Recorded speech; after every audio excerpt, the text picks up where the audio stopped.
ክቡር የፌዴሪ ጠቅላይ ሚኒስትር ዶክተር አብይ አህመድ፣ ክቡር የፌዴሪ ሕዝብ ተወካዮች ምክር ቤት አፈ ጉባኤ አቶ ታገሰ ጫፎ፣ ክቡር የጠቅላይ ፍርድ ቤት ፕሬዝዳንት አቶ ቴዎድሮስ ምህረት፣ ክቡር ምክትል ጠቅላይ ሚኒስትር አቶ ተመስገን ጥሩነህ፣ ክብርት የአዲስ አበባ ከተማ አስተዳደር ከንቲባ ወይዘሮ አዳነች አቤቤ፣ ክቡራን ሚኒስትሮች፣ ክቡራንና ክቡራት፣ የአዲስ አበባ ዩኒቨርሲቲ ስራ አመራር ቦርድ አባላት፣ ዩኒቨርሲቲያችን የሴኔት አባላት፣ ዩኒቨርሲቲያችን ማኔጅመንት አባላትና ውድ ባልደረቦች፣ ክቡራንና ክቡራት፣ አዲስ አበባ ዩኒቨርሲቲ የተመሰረተበትን 75ኛ ዓመት የአልማዝ ኢዮቤልዩ በዓል በተለያዩ ኩነቶችና ዝግጅቶች በማክበር ላይ ይገኛል። በባለፉት 6 ሳምንታት ከተከናወኑ አንኳር የበዓሉ ማክበሪያ ዝግጅቶች ውስጥ አንዱ አካዳሚክ ሴሚናሮች በተለያዩ ርዕሰ ጉዳዮች ማካሄድ ነበር። የዚሁ አካዳሚክ ሴሚናሮች አካል የሆነ ዛሬ አንድ ከፍ ያለ ፓናል ይከናወናል።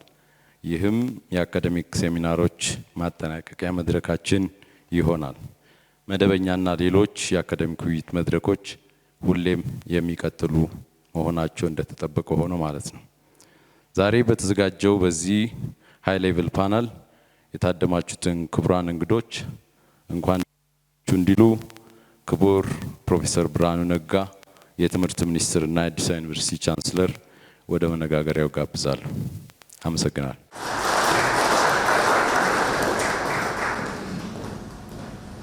ክቡር ጠቅላይ ሚኒስትር፣ ክቡራትና ክቡራን የመንግስት ባለስልጣኖች፣ የአዲስ አበባ ዩኒቨርሲቲ ባልደረቦች፣ ይሄ 75ኛው ዓመት የአዲስ አበባ ዩኒቨርሲቲ ክብረ በዓል ኢነወይ የኢትዮጵያም ታሪክ ማለት ነው። 75 ዓመቱ አይ ቲንክ ኢትዮጵያ ወደ ሞደርናይዜሽን ወደ ዘመናዊነት ከመጣችበት ጊዜ ጀምሮ ያለፈችባቸው 75 ዓመታት ከዚህ ዩኒቨርሲቲ ታሪክ ከዚህ ዩኒቨርሲቲ ጋር የተያያዙ ናቸው።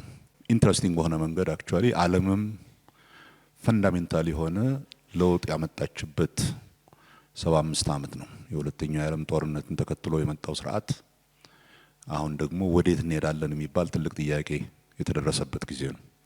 አይ ቲንክ ይሄ በጣም ጥሩ ጊዜ ነው ብዙ ነገሮች ለመወያየትና ለመነጋገር። በዚህ አጋጣሚ ይሄንን የ75ኛ ዓመት በዓል ለማክበር በአገር ደረጃ ያለፍንበትንና ወደፊት የምንሄድበትን በከፍተኛ ደረጃ እንዲያወያዩን ክቡር ጠቅላይ ሚኒስትር ዩኒቨርሲቲው ስለመጡ በጣም እናመሰግናለን። ክቡር ቻንስለር እናመሰግናለን። የዛሬውን ከፍ ያለ ፓናል የሚያወያዩልን የዩኒቨርሲቲያችን የስራ አመራር ቦርድ ምክትል ሰብሳቢ እና የአዲስ አበባ ዩኒቨርሲቲ ኤሜሬትስ ፕሮፌሰር ባህሩ ዘውዴ ናቸው።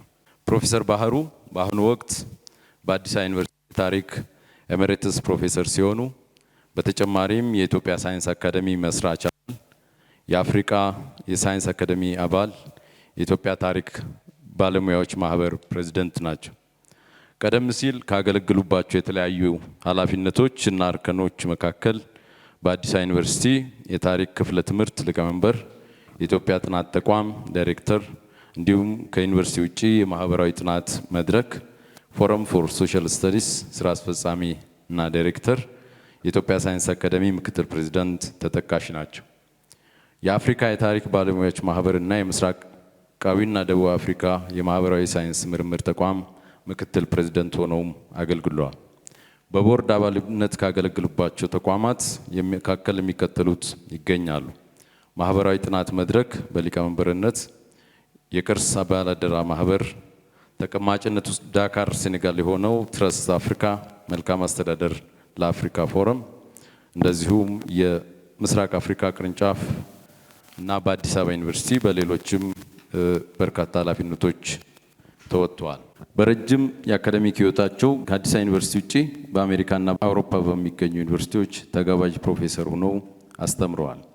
በተለያዩ ፌሎሺፖች የተመረጡ ሲሆን ከነዚህም የብሪቲሽ አካዳሚን፣ የጃፓን ፋውንዴሽን እና በርሊን የሚገኙ ከፍተኛ ትምህርት ተቋማትን፣ ሁምቦልት ዩኒቨርሲቲ እንደዚሁም ስታይንቦሽ ደቡብ አፍሪካን መጥቀስ ይቻላል። ፕሮፌሰር ባህሩ ወደ መድረክ እንዲመጡና የዛሬውን የውይይት መነሻ ጽሑፍ አቅራቢ እንዲያስተዋውቁ እንደዚሁም ውይይቱ እንዲመሩ በማክበር እጠይቃለሁ። አመሰግናለሁ ዶክተር ሳሙኤል። አዲስ አበባ ዩኒቨርሲቲ በ75 ዓመት ዕድሜው ብዙ ውጣ ውረዶችን አሳልፏል። በ1943 ዓመተ ምህረት አስኳል በሆነው አዲስ አበባ ዩኒቨርሲቲ ኮሌጅ ጀምሮ የማይናቁ ስኬቶችን ያስመዘገበውን ያህል አያሌ ተግዳሮቶችን ተጋፍጧል። ተቋማዊ ነፃነቱን የሚያጎናጽፈውን ቻርተሩን ተነጥቆ ለአያሌ አስርታት ከቆየ በኋላ በቅርቡ ተመልሶለት አዲስ የጉዞ ምዕራፍ ጀምሯል። ይህ ነፃነት እድልም ተግዳሮትም ይዞ እንደመጣ በውል ተገንዝቦም ሁኔታውን የሚቋቋምበትን ስልት ነድፎ በመንቀሳቀስ ላይ ይገኛል። ተቋማት የዘመን ጉዟቸውን ወሳኝ ነቁጦች በተለየ ሁኔታ ማክበራቸው የተለመደ ነገር ነው። በተለይም 25ኛው፣ 50ኛው፣ 75ኛውና 100ኛ ዓመቶች ልዩ ስፍራ ሲሰጣቸው ቆይቷል። የመጀመሪያዎቹ ሶስቱ የብር፣ የወርቅ፣ የአልማዝ ኢዮቤልዩ የሚል ደማቅ ስምም ተሰጥቷቸዋል። በዚህ ረገድ ዩኒቨርሲቲያችን የወርቅ ኢዮቤልዩን ማክበሩ በጊዜው የነበርን ሰዎች የምናስታውሰው ነው። አሁን ደግሞ የአልማዝ ኢዮቤልዩን በተለያየ መርሃ ግብሮች በማክበር ላይ ይገኛል። ከእነዚህ ክብረ በዓል ተግባራት አንዱ ዩኒቨርሲቲው ያለፈበትን ዘመን የአሁን ገጽታውንና የወደፊት እጣ ፈንታውን ወይም ትልሙን የሚያመላክቱ ንግግሮችና የፓነል ውይይቶችን ያቀፈው መርሃ ግብር ነው። ዛሬ የታደምንበት ከፍተኛ ፓነል የዚህ መርሃ ግብር ማሳረጊያ ነው። ስለሆነም ክቡር ዶክተር አብይ አህመድ እጅግ ከተጣበበ ጊዜያቸው ቆርሰው በከፍተኛ ትምህርትና በምሁራን ዙሪያ ምልከታቸውንና ራዕያቸውን ሊያካፍሉን በመካከላችን ይገኛሉ። የኢትዮጵያ ፌዴራላዊ ዴሞክራሲያዊ ሪፐብሊክ ጠቅላይ ሚኒስትር ዶክተር አብይ አህመድ የ2011 ዓመተ ምህረት የኖቤል የሰላም ሽልማት ተሸላሚ ናቸው። በትምህርታቸው በትራንስፎርሜሽናል ሊደርሺፕ የማስተርስ ዲግሪ፣ በቢዝነስ አስተዳደር የኤምቢኤ ዲግሪ እንዲሁም ከአዲስ አበባ ዩኒቨርሲቲ በሰላምና ጸጥታ ጥናት የፒኤችዲ ዲግሪ አግኝተዋል። የዶክትሬት ጥናታቸው በኢትዮጵያ ማህበራዊ ካፒታልና ባህላዊ የግጭት አፈታት ዘዴዎች ላይ የሚያጠነጥን ሲሆን የናሙና ጥናት መጠነ ርዕዩም በጅማ ዞን ሃይማኖታዊ ግጭቶች ላይ ያተኮረ ነበር። ይህም በሰላም ጸጥታና የማህበረሰብ ጽናት ጉዳዮች ላይ ረዘም ላለ ጊዜ ያላቸውን ትኩረት ያሳያል። ከአካዳሚያቸው የትምህርት ጉዟቸው ባሻገር ዶክተር አብይ አህመድ የአያሌ መጽሐፍት ደራሲም ናቸው። ጽሑፎቻቸው ፖለቲካዊ ፍልስፍና፣ ሀገራዊ ልማት እና ማህበራዊ ለውጥ ላይ ያተኩራል። ሀሳቦቻቸውና የአደባባይ ምሁራዊ አበርክቷቸው ወደ ጠቅላይ ሚኒስትርነት ከመምጣታቸው በፊትና በኋላ ባሳተሟቸው መጽሐፍት ውስጥ ተንጸባርቀዋል። መደመር 2011፣ የመደመር መንገድ 2013፣ የመደመር ትውልድ 2015፣ የመደመር መንግስት 2017 ወደ ጠቅላይ ሚኒስትርነት ከመጡ በኋላ የጻፏቸው ሲሆኑ ዲራአዝ በሚል የብዕር ስምም የተለያዩ መጽሐፍት አበርክተዋል።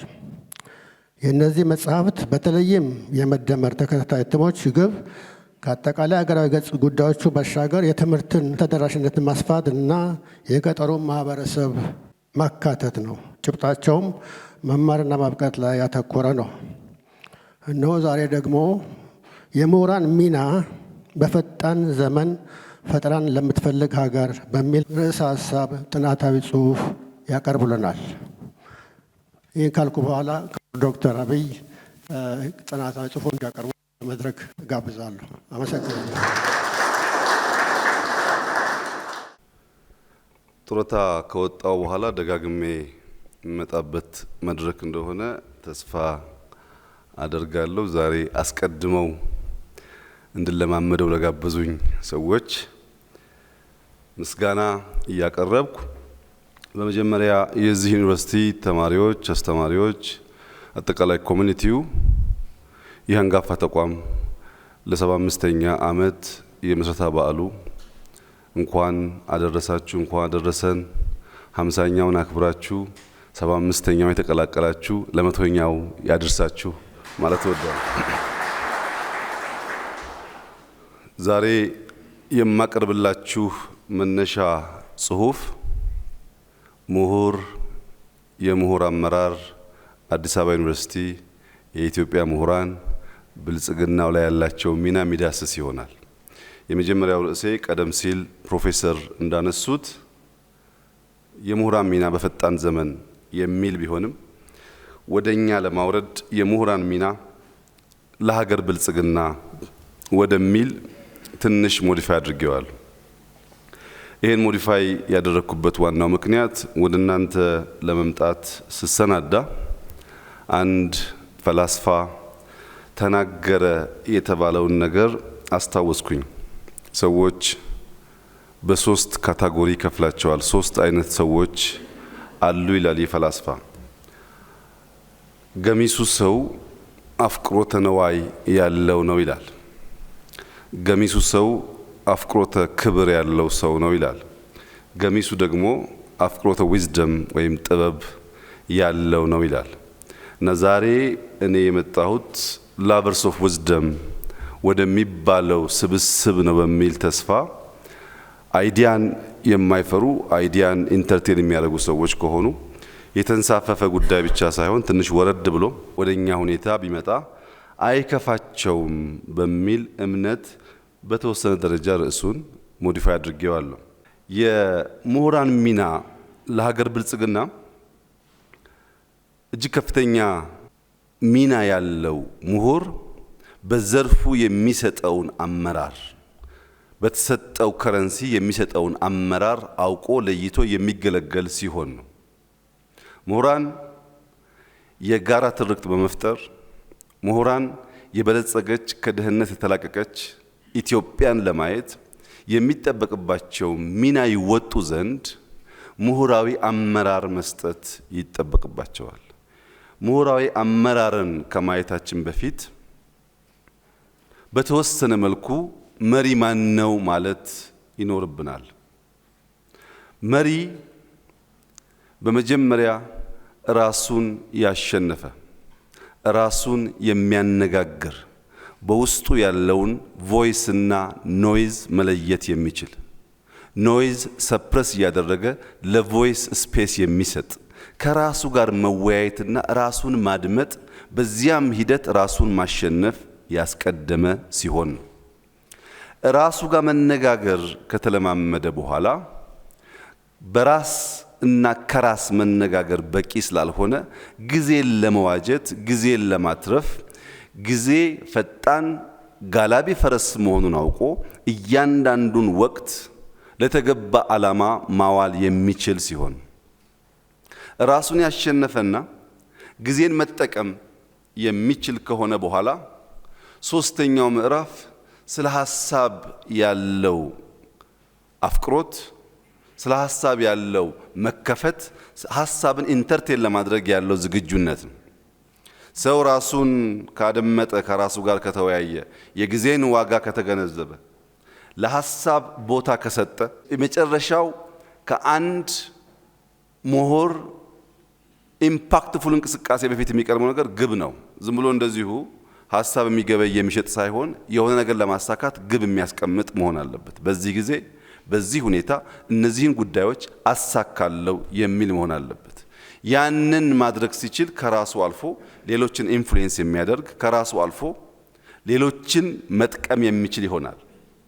ለዚህም ነው ሊደርሺፕ ኢዝ ናት አባውት ፓወር ኤንድ ፖዚሽን የሚባለው። ኢትስ አባውት ፐርፐዝ ኤንድ ፖቴንሻል። ስለያዝነው ቦታ ሳይሆን ባለንበት ቦታ ሁሉ በእነዚህ ልምምዶች የለውጥ ኤጀንት ሆነን አመራር መስጠት ሰዎች ይችላሉ። በተለይ ምሁራን አንደኛው አዎንታዊ ተጽዕኖ በመፍጠር ሊደርሺፕ ኢዝ ኦል አባውት ኢንፍሉዌንስ የሚባለው ማለት ነው። ከራስ አልፎ የሚከተልን ኃይል ኢንፍሉዌንስ ማድረግ ስለሆነ የለውጥ ትልም ገንብተው የለውጥ ትልም ነድፈው ሰዎችን ማስተባበር፣ ሰዎችን ማብቃት፣ ሰዎችን ማሰማራት፣ ሰዎችን ኦቨርሳይት ማድረግ ሲችሉ የዚያ ሁሉ ድምር ደግሞ ውጤት ሲያመጣ አንድ ሰው የመሪነት ብቃት ተጎናጽፏል ይባላል። ውስን ወሳኝ የመሪነት አንኳሮችን ለማንሳት መሪነት ለስልጣኔ ስምረት ያለውን ዋጋ በተወሰነ አንስቼ ማለት ፈልጋለሁ። መሪነት በጊዜና በዘመን ላይ መሰልጠን ማለት ነው። የዛሬ 75 ዓመት የነበሩ የዚህ ተቋም ምሁራን፣ የዚህ ተቋም መሪዎች የሰለጠኑበት ሁኔታና ዛሬ የምንሰለጥንበት ሁኔታ አንድና ያው አይደለም። ምሁርነት በጊዜና በዘመን ላይ መሰልጠን ነው። ምሁርነት ከጊዜ ጋር ያለን ሽቅድድም ሳይታለፉ ሳይቀደሙ መኖር ማለት ነው። ከተቀደሙ ይበላሻል። ለዚህም 3 ዋና ዋና የምሁርነት አንጓዎች በመሪነት አስታክኬሊ። የመጀመሪያው መሪዎች የሐሳብ መሪዎች ወይም ምሁራን ናቸው። የሐሳብ መሪዎች ወይም ምሁራን ያለፈውን ያለንበትን የሚረዱ መጪውን ማየት የሚችሉ ዛሬን አበክረው የሚሰሩ ናቸው። ትናንትናን በቅጡ መለስ ብለው መዳሰስ የማይችሉ ከሆነ ብላይንድ ስፓት እንዳላቸው የማይገነዘቡ ከሆነ ወደ ኋላ መለስ እያሉ ማየት ወደፊት ለመስፈንጠር ያለውን ፋይዳ የማይገነዘቡ ከሆነ ነገን አርቀው ለማየት ይቸገራሉ። ትናንትናን መዳሰስና ነገን ማየት በቂ አይሆንም። ዛሬን ጠንክሮ መስራት ይጠይቃል የሐሳብ ምሁር ለመሰኘት። ለምን? ሐሳብ የለውጥ ኃይል ነው። ምሁራን የለውጥ ወኪል ናቸው።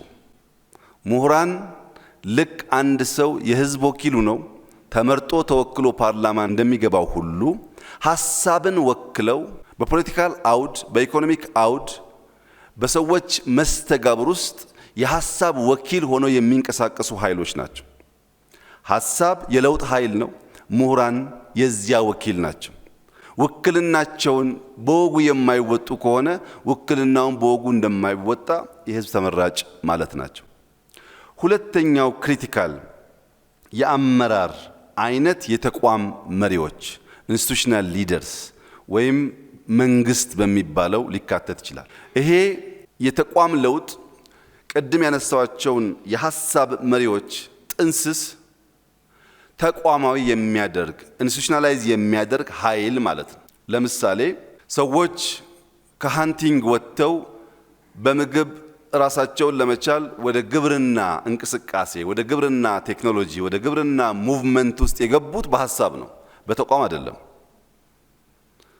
የግብርና ሪቮሉሽን ከተስፋፋ በኋላ ያ ሪቮሉሽን ያመጣው አጠቃላይ ማህበረሰባዊ እንቅስቃሴ የነበረው ተቋም ሊያስተዳድረው ብቃት ስላልነበረው ፊውዳሊዝምን ፈጠረ። ፊውዳሊዝምን የወለደው የግብርና ሪቮሉሽን ነው። ግብርና ሪቮሉሽን የፈጠረው ደግሞ ሐሳብ ነው። እነዚያ የሐሳብ ወኪሎች በማህበረሰብ ውስጥ በሚፈጥሩት ኢንፍሉዌንስ ማህበረሰባዊ እንቅስቃሴ ከፈጠሩ በኋላ ሄዶ ኢንስቲትዩሽናል ቼንጅ አምጥቶ ሙሉ እስከሚሆንበት ጊዜ ድረስ የተሟላ ውጤት ሊያመጣ አይችልም። ተቋም ይፈልጋል። የካፒታሊዝም ስርዓት በአግሪካልቸር ሪቮሉሽን ጊዜ በሐሳብ ደረጃ በአርቲክል ደረጃ ነበረ፣ ግን ተቋማዊ የመሆን አቅም አልነበረው። ኢንዱስትሪያል ሪቮሉሽን ሲፈጠር ኢንዱስትሪያል ሪቮሉሽን የፈጠረው ሐሳብና ማህበረሰብ በፊውዳል ስርዓት መገዛት መተዳደር በቂ ስላልሆነ ፊውዳል ስርዓትን ማፍረስና ካፒታሊዝምን መፍጠር ግዴታ ነበር። ሐሳብ ሙቭመንት ይፈጥራል፣ ሙቭመንት ስርዓት ይፈጥራል። ካፒታሊዝም ኢንዱስትሪያል ሪቮሉሽን ከፈጠረው በኋላ አሁን ሁላችሁም እንደምትታዘቡት ያለው ትሬንድ ሪሰንትሊ 4.0 ኢንዱስትሪያል ሪቮሉሽን የሚባለው ሐሳብ በስፋት በዓለም ላይ መነጋገሪያ ሆኗል። የ4.0 ማጠንጠኛ መካከለኛ ሐሳብ አውቶሜሽን፣ ኤፊሽንሲን ማሳደግ፣ ኤአይን በጣም መጠቀምን ላይ ያተኮረ ነው። ኤአይ እንጠቀም፣ አፕሊኬሽን እንስራ፣ አውቶሜሽን እንስራ፣ በዚህም ኤፊሽንሲን እናሳድግ ነው። የለም በ4.0 መታጠር የለብንም 5.0 መጠቀም አለብን የሚለው እሳቤ ደግሞ በአንድ ዘመን የመጣን ቴክኖሎጂ ብቻውን መጠቀም በቂ ስላልሆነ ቴክኖሎጂዎች ኮንቨርጅ አድርገን ሂውመን ሴንትሪክ ሆነው መገልገል ያስፈልጋል። ሂውመን ሴንትሪክ ካልሆኑ 4.0 የሰውን ልጅ ኤግዚስተንስ፣ የሰውን ልጅ ስራ፣ የሰውን ልጅ ህይወት የሚገዳደር ሊሆን ይችላል እና በ5.0 ቴክኖሎጂዎች ኮንቨርጅ አድርገን ሂውመን ሴንትሪክ አድርገን ለመጠቀም ካፒታሊዝም ይችላል ወይ ነው ጥያቄው። አይችልም። ፊውዳሊዝም ኢንዱስትሪያል ሪቮሉሽንን ሊመራ እንዳልቻለው ሁሉ አሁን በመናስበው በኤአይ ዘመን ሂውመን ሴንትሪክ ቴክኖሎጂን የመጠቀም ፍላጎት ባለበት ዘመን ካፒታሊዝም ስርዓት ሆኖ አሁን ያለውን አውድ ሊመራ አይችልም። ይሄም በብዙ ነገር አሳይቷል። አንደኛ ክላይሜት ላይ በሰጠው አመራር ካፒታሊዝም አሁን ያለውን ዘመን መዋጀት እንደማይችል አሳይቷል። እንደ ካምፕ 60-70 ዓመት ጠንክሮ ኃይሎ ያሻውን ሲያደርግ የነበረው ካምፕ እንዳያችሁት ተነቃንቋል። እርስ በርሱም ሊግባባ አልቻለም። እርስ በርሱ ብቻ ሳይሆን በውስጡም ቢሆን ቪዚብሊ በሚታይ ሁኔታ ዲክላይን ስቴጅ ላይ ነው ያለው። በዚህ ጊዜ እዚህ ያለን የሐሳብ ወኪሎች ቁጭ ብለን መጠበቅ ነው ያለብን ወይስ በእኛ ሁኔታ የሚስማማ ስርዓት መፍጠር ነው ያለብን? የመጀመሪያው ጥያቄ እሱ ነው። ለዚህም በመደመር መንግስት በግልጽ ተቀመጠው መንግስታት መሆን ያለባቸው እኛ የምንፈጥረው መንግስት መሆን ያለበት አንደኛ ኢዚ ኦን ቢሮክራሲ መሆን አለበት። ቢሮክራሲ ላይ ጊዜ የሚያጠፋ መንግስት መሆን የለበትም። ቢግ ኦን ስትራቴጂ መሆን አለበት። ትላልቅ ስትራቴጂዎች ያሉት መሆን አለበት። መጨረሻ ኢምፖርታንቱ ኤሌመንት ግን ስትሮንግ ኦቨርሳይት መኖር አለበት። መንግስት የመቆጣጠር አቅም እንጂ የቀበሌ መታወቂያ በሚሰጥበት ደቂቃና ሰዓታት ላይ የሚያጠፋ ከሆነ አጃይል አዳፕቲቭ መሆን ስለማይችል በ5.0 ዘመን ያን እሳቤ መሸከም የሚችል ተቋም መሆን አይችልም። ለዚህም ተቋማት ራሳቸው ሪፎርም ማድረግ አለባቸው፣ ማዘጋጀት አለባቸው። ሶስተኛው መሪ የማህበረሰብ መሪዎች ናቸው። እነዚህ ቅድም ያነሳዋቸው የማህበረሰብ መሪ አይደሉም ማለት አይደለም። ከነዚህ ውጪ በተለያየ ተቋማት በሱፕራስትራክቸር ሌቭል በማንቃት ማህበረሰብ የሚመሩ ግለሰቦችና ቡድኖች አሉ።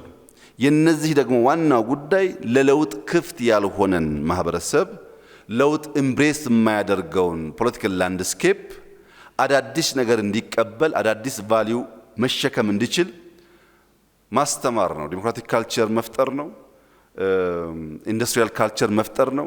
ግቢን ለምሳሌ ላንድስኬፕ ማስተካከል፣ ግቢን ማስዋብ የአዲስ አበባ ዩኒቨርሲቲ ምሁራን ይሁነኝ ብለው የሚያስቡትና የሚሰሩት ጉዳይ ላይሆን ይችላል ትናንትና። ዛሬ ግን እንዳያችሁት በየቦታው ኢምፖርታንት እየሆነ መጥቷል።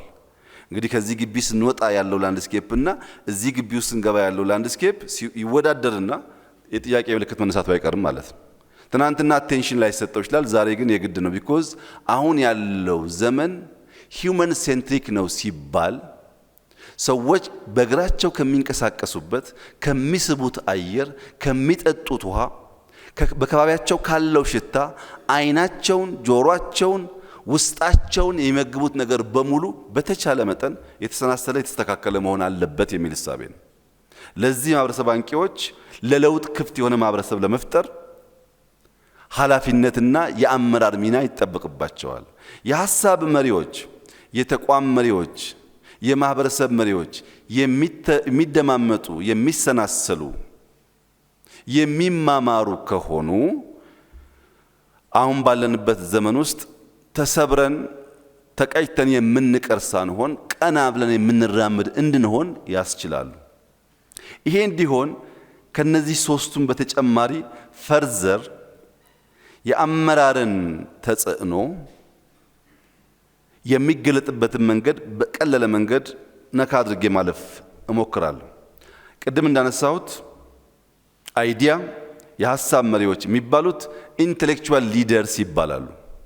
ኢንቴሌክቹዋል ሊደርስ ከረንሲያቸው ሐሳብ ነው። የሚገበያዩበት ከረንሲ ሀሳብ ነው።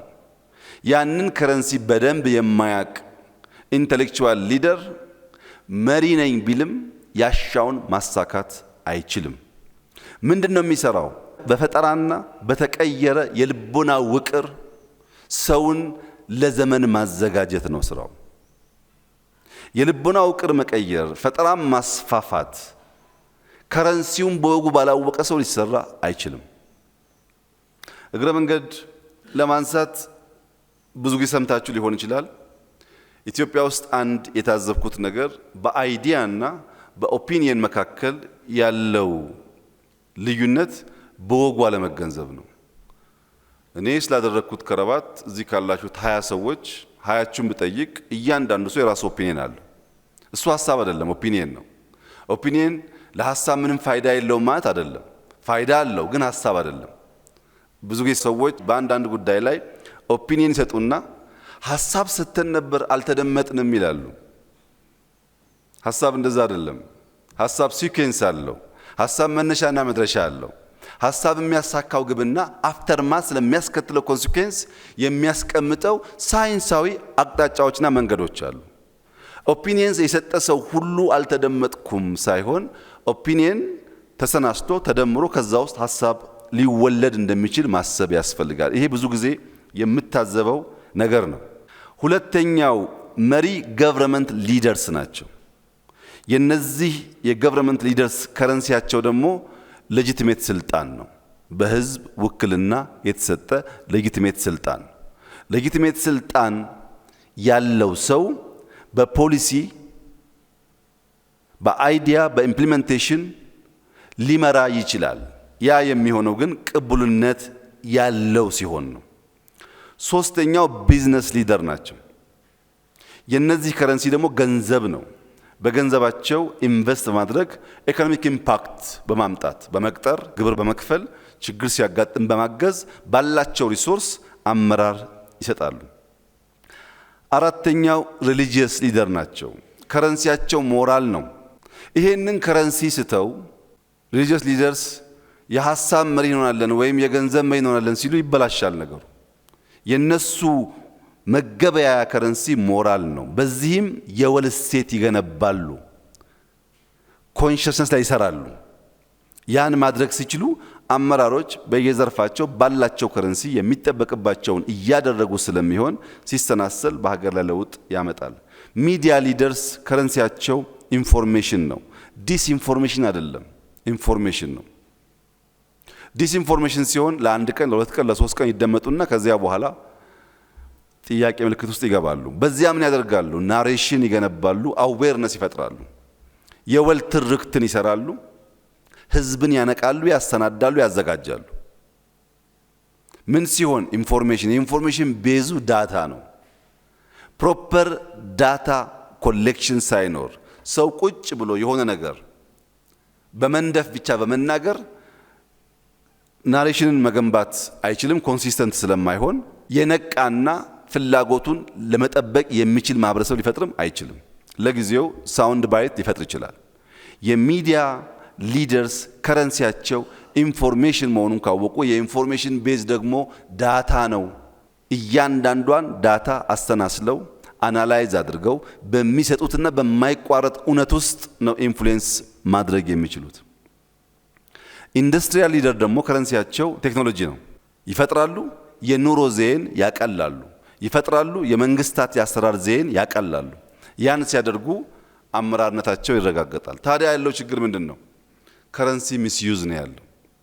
በተለይ ኢትዮጵያ ውስጥ ከፍተኛ የከረንሲ ሚስዩዝ አለ። አንዳንዶቻችሁ የሱዳን ፓውንድ ይዛችሁ መርካቶ ትሄዱና ጎመን ትላላችሁ። አንዳንዶቻችሁ የኬንያ ሽልንግ ትይዙና ከረንሲያችሁ የኬንያ ሽልንግ ነው፣ ፒያሳ ትሄዱና ሸሚዝ ትላላችሁ። እነዚህ ገንዘቦች ምናልባት ባንክ ቤት ሄደው በእለቱ ምንዛሬ ዋጋ ያላቸው ሊሆኑ ይችላሉ። ከባንክ ቤት ውጭ ከሄዱ ግን ወረቀት ናቸው። ኢትዮጵያ ውስጥ ፕራይመርሊ አሁን እየገጠመን ያለው የአመራር እጦት ሳይሆን የራስን ከረንሲ በውል አለማወቅ ነው። የገንዘብ ሊደሩ የፖሊስ ሊደር ካልሆንክ ይላል። የሃይማኖት ሊደሩ ሄጄ ዛሬውኑ እስረኛ ካልፈታው ካላሰርኩ ይላል። የአይዲያ ሊደሩ በአይዲያ ኢንፍሉዌንስ ማድረግ ሲገባው ከሱ ዘርፍ ከሱ ከረንሲ በወጡ ጉዳዮች መጫወት ያምረውና እንዲሁ ስንዋከብ የአንዱ ከረንሲ አንዱ ጋር ወረቀት የአንዱ ከረንሲ አንዱ ጋር ወረቀት ሆኖ ምንም ነገር ሳንገዛ እንውላለን። ሰው የያዘውን ከረንሲ አውቆ የት ጋር እንደሚገበያይ ማወቅ አለበት፣ ወይም ከረንሲውን ዩኒቨርሳል ማድረግ አለበት። አሉ ጥቂት ሰዎች ከረንሲያቸውን ከፍ አድርገው የሚጠቀሙ፣ አብዛኛው ሰው ግን ከረንሲውንና ሮሉን ሳያቅ ሊደር መሆን ነው የሚያስበው። ማህበረሰቡን እንዲያርጉ ተነሱ፣ ተቀመጡ፣ ሂዱ ይላል። የያዘው ከረንሲና የሚገበያይበት ገበያ አልገጥም ሲል ነገሮች አይከናወኑም። ከረንሲያችንን ማወቅ በእጅጉ አስፈላጊ ነው። እነዚህን ጉዳዮች ካነሳው የምንወያይበት አንዱ ጉዳይ ስለ ምሁር ስለሆነ ምሁር ማን ነው? የሚያስብ ሁሉ ምሁር ሊባል ይችላል ወይ? ቢኮዝ ሰው ሁሉ ያስባል፣ ሰው ሁሉ ግን ምሁር አይደለም። ታዲያ ምሁራን ከሌላው ሰው የሚለያቸው ምንድን ነው ብለን እንጠይቃለን። ዩኒቨርሲቲ መቆየት ምሁር ያስብላል ወይ? ሃርቫርድ መማር ምሁር ያስብላል ወይ? እረ ዩኒቨርሲቲስ ማስተማር ምሁር ያስብላል ወይ? ምክንያቱም መልህቅ ዘላለሙን ውሃ ውስጥ ቢኖርም መዋኘት ግን አይችልም። ዘላለሙን በእንደዚህ ያለ ግቢ ውስጥ መኖር ምሁር አያሰኝም። ታዲያ ምሁርነት መገለጫው፣ እሳቤው፣ ተግባሩ ምንድነው? ዩኒቨርሲቲ መሄድ ለምሁርነት አንድ ስቴፕ ወደፊት የሚወስድ ቢሆንም ምሁር የሚያሰኝ ካልሆነ ምሁርነት ማይንድ ሴት ነው። ምሁርነት ለኩሪዮሲቲ ለጥያቄ ዝግጁ መሆንና የመጠየቅ ብቃት ነው። ለምንድነው የመጠየቅ ብቃት የሚሆነው? ሁሌም ትክክል ጥያቄ ብቻ ነው፣ መልስ ትክክል ሆኖ አያውቅም። question is right, answer is open ended ይባላል። ምን ማለት ነው? የዛሬ 2000 ዓመት እግዚአብሔር ማን ነው ጠይቋል ትውልድ። ግማሹ ኤክስ ነው ግማሹ ዋይ ነው ብሏል። የዛሬ 500 ዓመትም ምናምንም ዛሬም ይጠይቃል።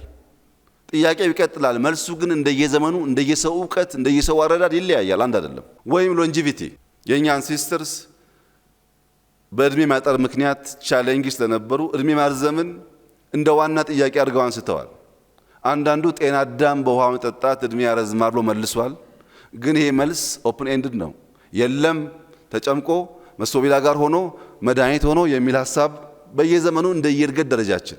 አሁን ደግሞ የለም ስፖርት እንስራ፣ ውሃ እናብዛ፣ ምግብ እንቀንስ፣ በቀን አንዴ እንብላ፣ በቀን 8 እንብላ። ይሄ ሁሉ ነገር መልስ ማለቂያ የለውም። ጥያቄ ግን ፐርፌክት ነው። ሶቅራጥስን ለየት የሚያደርገው የመጠየቅ ብቃቱ ስለሆነ ምሁር በመጠየቅ ብቃቱ ለመጠየቅ ባለው ገት የሚለካበት ዋናው ምክንያት ጥያቄ የሚያስከትለው ነገር አለ። በጥያቄ ውስጥ ከጥያቄ በኋላ willingness to engage with complex ideas ይከተላል። የሚጠይቅ ሰው ኮምፕሌክስ አይዲያን ኢንተርቴን ለማድረግ የተዘጋጀ ነው ማለት ነው። ኮምፕሌክስ አይዲያን ደግሞ ከዴዲኬሽን እና ኤክስፕሎር ከማድረግ ውጪ ሊመጣ አይችልም። ምሁርነት መጫር መጫር መጫር፣ የጫሩት ነገር ራሱን መጠየቅና መቅደድ መቅደድ መቅደድ፣ እንደገና መጫር መጫር መጫር። ይሄ ግጹፍ አያምርም፣ የቃላት አስተካካይ በቂ አይደለም፣ አረፍተ ነገሮቹ ትርጉም የላቸውም ብሎ ያን ወረቀት መጣል፣ ደግሞ ዝም ብሎ ማንበብ። በእንደዚያ ባለ ዴዲኬሽን ኤክስፕሎር በማድረግ ፍላጎት ውስጥ የሚፈጠር ነገር ነው። እኛ ጋር ሲመጣ የሚቀላቀል ነገር አለ ምሁርነት ጋር። ማነው ሊቃውንት? ማነው ስኮላር? ስኮላር የምንለው በአንድ ስፔሲፊክ ሰብጀክት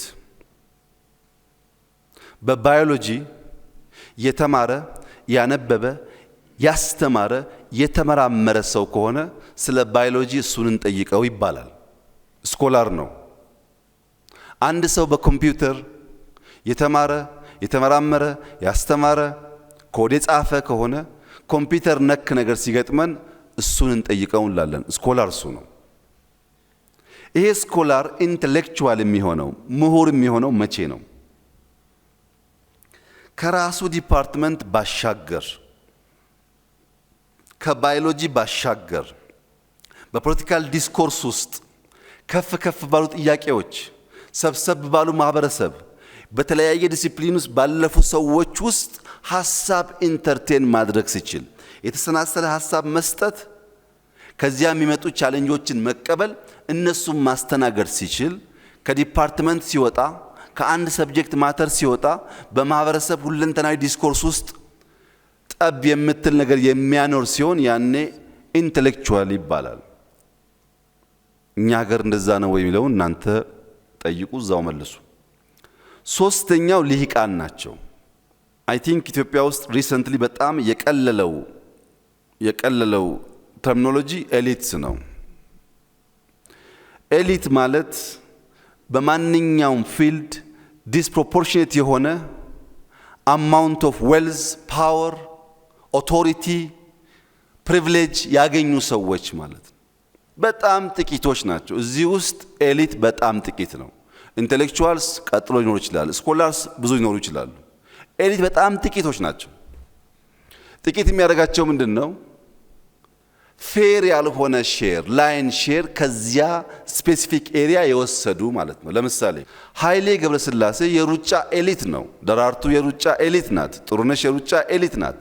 ቀነኒሳ የሩጫ ኤሊት ነው። ነሰሰርሊ ግን ኢንተሌክቹዋል፣ ነሰሰርሊ ግን ስኮላርስ አይደሉም። ታዲያ ኤሊት ማለት በአንድ ስፔሲፊክ ኤሪያ ቢገር ሼር የወሰዱ ነሰሰርሊ ኢንተሌክቹዋል ስኮላር ያልሆኑ ብቻ ናቸው ወይ ካላችሁኝ አይደለም። አልፎ አልፎ በጣም አልፎ አልፎ ሰብስበው የሚወስዱ ሰዎች አሉ። ለምሳሌ ፕሮፌሰር ባህሩ ዘውዴን እንውሰድ። ፕሮፌሰር ባህሩ ዘውዴ ኢትዮጵያ ውስጥ 1000 5000 የሚጠጉ ሂስቶሪያን አሉ። ያነበቡ፣ የተማሩ፣ ያስተማሩ ሂስቶሪያን ኢትዮጵያ ውስጥ አሉ።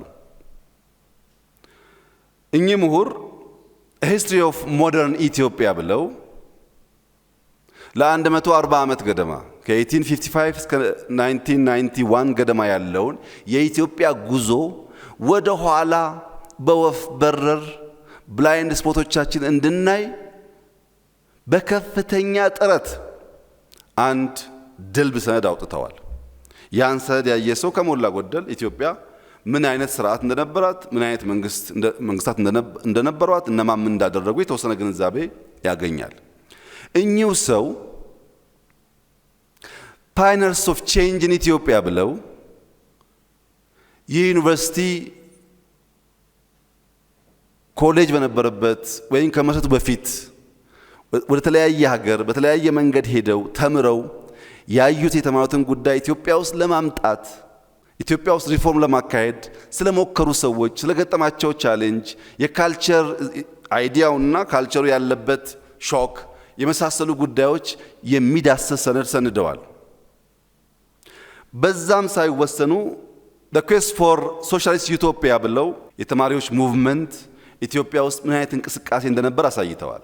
ሌላም በርካታ ጉዳዮች በሂስትሪ በመማራቸው በማስተማራቸው ስኮላር ናቸው። ከሂስትሪ ውጭ ጂኦፖለቲክስን ለመዳሰስ በመሞከራቸው ገቨርነንስን በማንሳታቸው ፖለቲካል ዲስኮርስ ውስጥ ሐሳብ መስጠት ባለመፍራታቸው ኢንተሌክቹዋል ያስብላቸዋል። ግን ኢትዮጵያ ካለቻቸው 1000 ወይም 5000 ሂስቶሪያን ፕሮፌሰር ባህሩ ዘውዴ ኤሊት ቢባሉ የሚያጣላ ጉዳይ አይመስለኝም። ኤሊት ያሰኛቸው ብዙ ሂስቶሪያን ያልሰጡንን ጉዳይ ስለሰጡን ነው። ከሂስትሪ ውጭ በቋንቋ በሊትሬቸር የእሳቸውን ጽሑፎች የምታውቁ ሰዎች እንደምታውቁት በሊትሬቸር ሊመጻደቁ የሚያስችል ብቃት አሳይተዋል። በጂኦፖለቲክስ ተናግረዋል፣ ጽፈዋል። በዚህ ምክንያት የአደባባይ ምሁር የሚሰኝ ማዕረግ ከወሰዱ በኋላ በዘርፋቸው ጎልተው ስለወጡ ደግሞ ኤሊት ሊባሉ ይችላሉ። እንደዚህ አይነት ሰዎች አልፎ አልፎ ያጋጥማሉ። አሁን እኛ ግን ኤሊት የምንለው እንደዛ ነው ወይ ነው? ዩቲዩብ ላይ ተጣደ በሙሉ እኮ ነው ኤሊት የሚባለው። ምንድነው ፕራክቲካሊ በዛ ኤሪያ ላይ ምን አይነት አይዲያ ነው ያመነጨው? በዛ አይዲያ ምንድነው ኢምፓክት ያደረገው፣ ከሌሎቹስ በምን ይበልጣል በምን ያንሳል የሚባል ግልጥ ያለ ክራይቴሪያ በሌለበት ስያሜውን እንጠቀማለን። የመጨረሻው ኖብልስ ወይም መኳንንቶች ናቸው። ኖብልስ ሶሻል ክላስ ነው። ኢትዮጵያ ውስጥ ከጥቂት አስርተ ዓመታት በፊት የነበረ ጉዳይ ነው። አሁን እየተዳከመ ይመስለኛል። መሳፍንት ፒውርሊ በደም የሚገኝ ነው። ራስ ምሩ ራስ መኮንን ሲባል በደም የሚገኝ ነው። መኳንንት ግን ኔሴሰርሊ ደም ላይሆን ይችላል። በሜሪት መኳንንት የሚሆኑ ሰዎች አሉ። ለምሳሌ እንዳልካቸው መኮንን መውሰድ ይቻላል። መኳንንት ነበሩ ግን በደም አልነበረም። አክሊሉ ሀብተወልድ መውሰድ ይቻላል።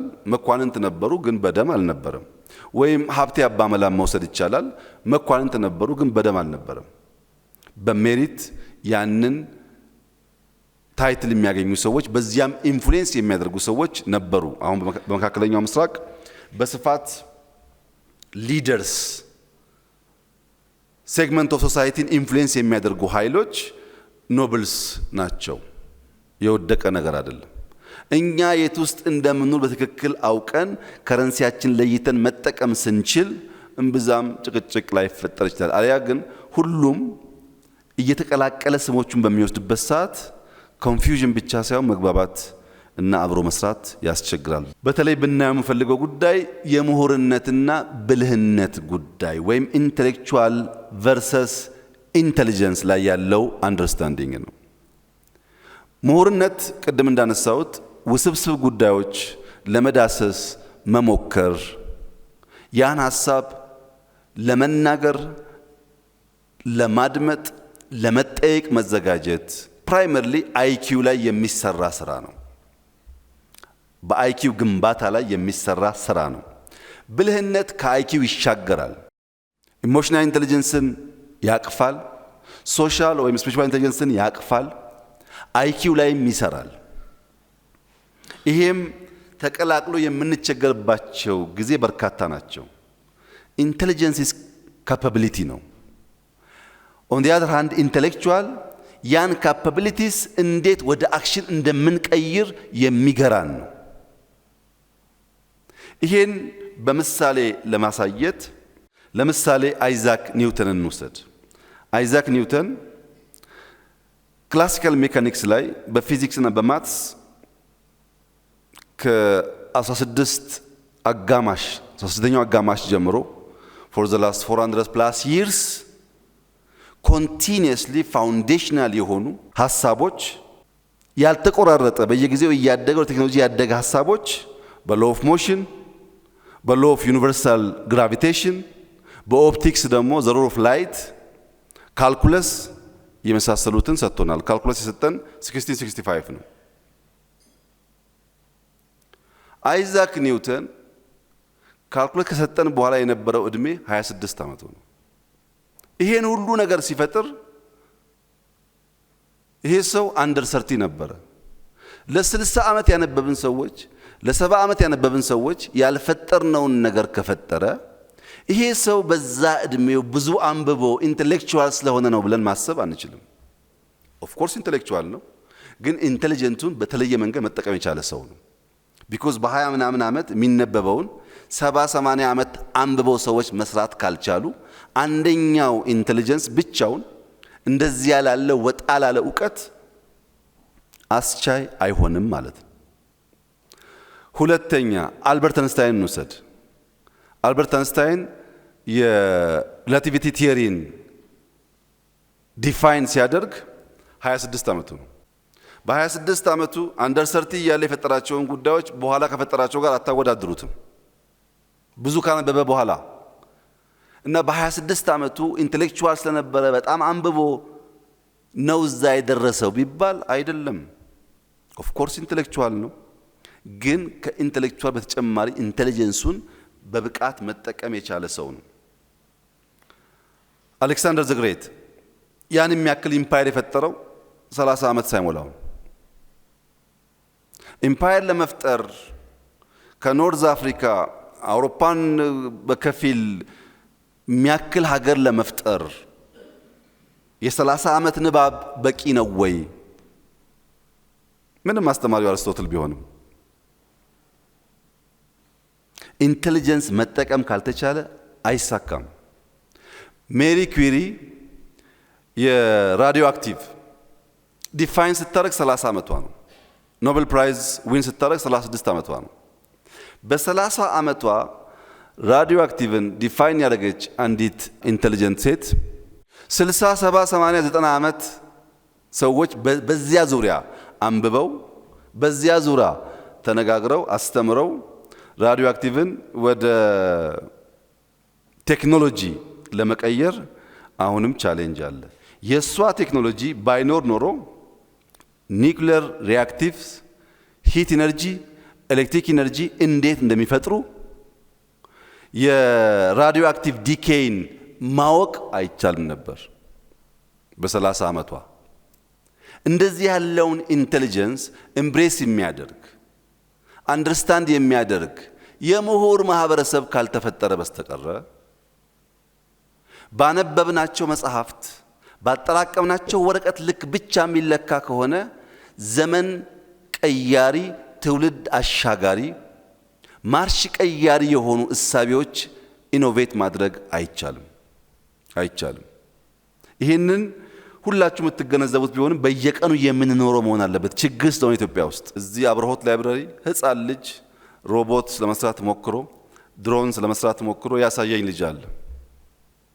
ሃይ ስኩል ግራጁዌት ያላደረገ ይህንን ልጅ በሮቦቲክስ በናኖ ቴክኖሎጂ በማቴሪያል ሳይንስ ግራጁዌት አድርጌያለሁ የሚለው ሰውዬ ያልሰራውን ስራ የሰራውን ሰው እንዴት እንደሰራው አውቄ ኤምብሬስ ማድረግ ካልቻልኩ ግዴን ለማንተን ለመፍጠር መጀመሪያ ግራጁዌት ማድረግ አለብህ ካልኩት እንዳለን እንቀራለን ማለት ነው።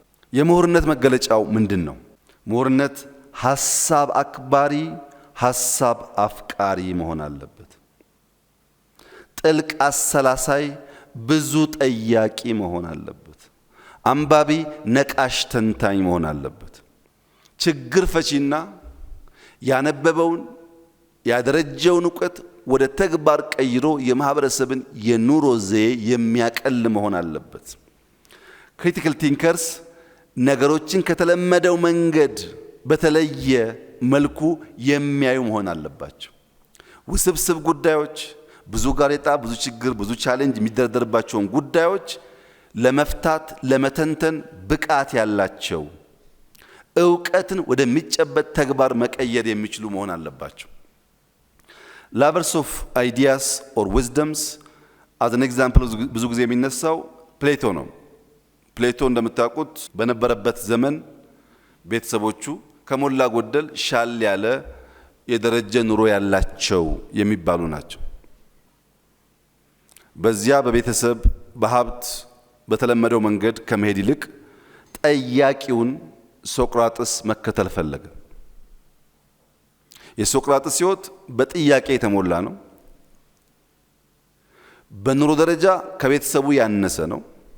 ይህ ሰው ግን ዊዝደም አፍቃሪ ስለሆነ በዚያ ጊዜ በነበረው እሳቤ ምቾት ከሚመስለው የህይወት ሁኔታ ወጥቶ ጠያቂውን መከተል መረጠ። ሶቅራጥስ ኮስችኒንግ ሜተድ በማስተማር በመመራመር ፕሌቶን ሰራው። ሶቅራጥስ ብዙ አልጻፈም፣ ብዙ ጠየቀ እንጂ። ፕሌቶ ግን የሱ ተማሪ ሆኖ እስከ ዛሬ ኢትዮጵያ ውስጥ የምንነጋገርበትን የዛሬ 2400 ምናምን ዓመት ነው ይሄ ሰውዬ የነበረው። ከክርስቶስ ልደት በፊት 400 ምናምን ዓመት ነበረ። ያኔ ነው ጀስቲስ፣ ኔቸር ኦፍ ሪያሊቲ፣ the idea of state, more importantly የዩሮፕን አካዳሚያ የፈጠረው። ፕሌቶ በነበረበት ዘመን ያሉ ወላጆቹ የነበሩበት የሶሻል ስታተስ የተሻለ ቢሆንም ዛሬ ግን እነሱን እንኳን የምናስታውሰው በሱ ምክንያት ነው። አናስታውሳቸው። ለምን? የሚወደውን አውቆ የሚወደውን መርጦ ለሚወደው ተከትሎ ጠይቆ የጠየቀውን ደግሞ ሲኩዌንሻል በሆነ መንገድ ኖሌጅ ማደርጀትና ማሸጋገር ስለቻለ። ያ ብቻ ግን አይደለም፣ ከሱ የላቀውን ማስተማር ስለቻለ። የፕሌቶ ተማሪ የሆነው አርስቶትል ከሱ ከመማሩ ባሻገር ኔቸርን ኦብዘርቭ በማድረግ የኔቸርን አጠቃላይ ስርዓት ለማስተዋል በጥልቀት ለማሰብ ከአስተማሪዎች የተሻለ ጉዞ ተጉዟል። ኔቸርን በደንብ ለማየት ችሏል። በዚያም ምክንያት ሎጂክን፣ ኤቲክስን፣ ፖለቲክስን፣ ባዮሎጂን በጣም በርካታ ጉዳዮች አርስቶትል አበርክቶልናል። ይሄ ብቻ ግን አይደለም። የአርስቶትል ደግሞ ለየት የሚያደርገው ከነሱ እዚህም ያለውን ኮንፊዥን ለማጥራት አሌክሳንደር ዘግሬትን ያስተማረው አርስቶትል ነው። አርስቶትል ያነበበ የጻፈ ቢሆንም ኢምፓየር ለመገንባት እኔ ነኝ አላለም። ኢምፓየር ለመገንባት የሚችልን ሰው ነው የሰራው። እናንተ ያነበባችሁና የጻፋችሁ የግድ ኢምፓየር ገንቢ መሆን አይጠበቅባችሁም። ኢምፓየር ገንቢ መስራት ግን ትችላላችሁ። ኢምፓየር ገንቢ ስትሰሩ በዚያ ሰው ስራ ውስጥ የእናንተ ትምህርት ጎልቶ ሊታይ ይችላል። ኢትዮጵያ ውስጥ ያለው እንደዚህ አይደለም። እኔ ኬንያ ዩኒቨርሲቲ ግራጁዌት ያደረኩ ሰውዬ እያለው እንዴት ጅማ ዩኒቨርሲቲ ግራጁዌት ያደረገው ሰውዬ ሚኒስትር ይሆናል ይላል። በሱ ሳይሆን ገብቶ በወጣበት ግቢ ራሱ የሚለካ ማለት ነው። ምሁራን ኢምፓየር ገንቢን ከሰራን ስራችንን ሰራን ማለት ነው። ምሁራን ዘርፈ ብዙ ሚናዎች አሉን፣ መጫወትም እንችላለን። አንደኛው የፒርስ ኢንፍሉዌንስ ነው። አማንግ ኢንተሌክቹዋልስ ሪገረስ የሆነ ዲቤት በማካሄድ ሪፋይንድ የሆኑ ኮንቴምፖራሪ ኮንሰፕቶችን ጀነሬት ማድረግ ይችላሉ። እዛም ያለን ቴዎሪቲካል ፍሬምወርክ አንብበው የነሱን ነባራዊ ሁኔታ አጥንተው ወደ ሎካል ወደ ሀገርኛ አውድ ይመልሳሉ። እንዳለ ቀርተው አያመጡም። እንዳለ ቀርቶ ማምጣት ጣጣውን አይታችሁታል። ያነባሉ፣ ይማራሉ። በራሳቸው አውድ ውስጥ ያ ነገር እንዲመጣ ያደርጋሉ። ወደኛ ካራክተሪስቲክስ መቀየር የሚያስፈልገው ዓለም ላይ ቨርቹዋሊ በርቀት የምናዳምጠው ነገር ስንገባበት በሙሉ እንደዛ ላይሆን ስለሚችል፣ ሁለተኛው ትውልድን ኢንፍሉዌንስ ማድረግ ነው። ጠያቂ፣ አሰላሳይ፣ ስራ ወዳድ፣ ሀገር ወዳድ ትውልድ መፍጠር።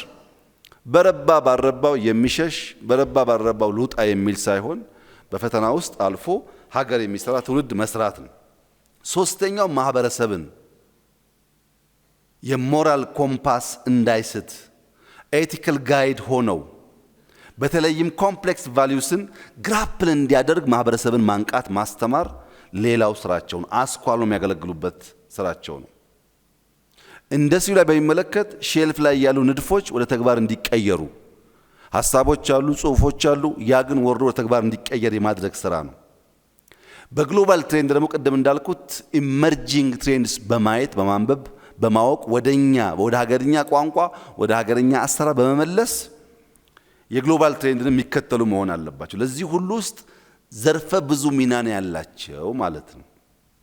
ይሄ ሚናቸውን ወደ ተግባራዊ ሚና ብንከፍለው በሶስት ከፍለን ማየት እንችላለን። አንደኛው የእውቀት ዘር መዝራት ነው። የእውቀት ዘር መዝራት ማለት ከቀደምቶች ከአባቶች ከታሪክ የገበዩትን እውቀት ለዛሬ እንዲመች ቅርጽ ማስያዝ፣ ተጨማሪ ማንበብ፣ ተጨማሪ መከራከር፣ ተጨማሪ መወያየትና ያ እውቀት ከነሱ ሰፈር ከነሱ ዲፓርትመንት ወጥቶ ዩኒቨርሳል እንዲሆን ማድረግ ነው።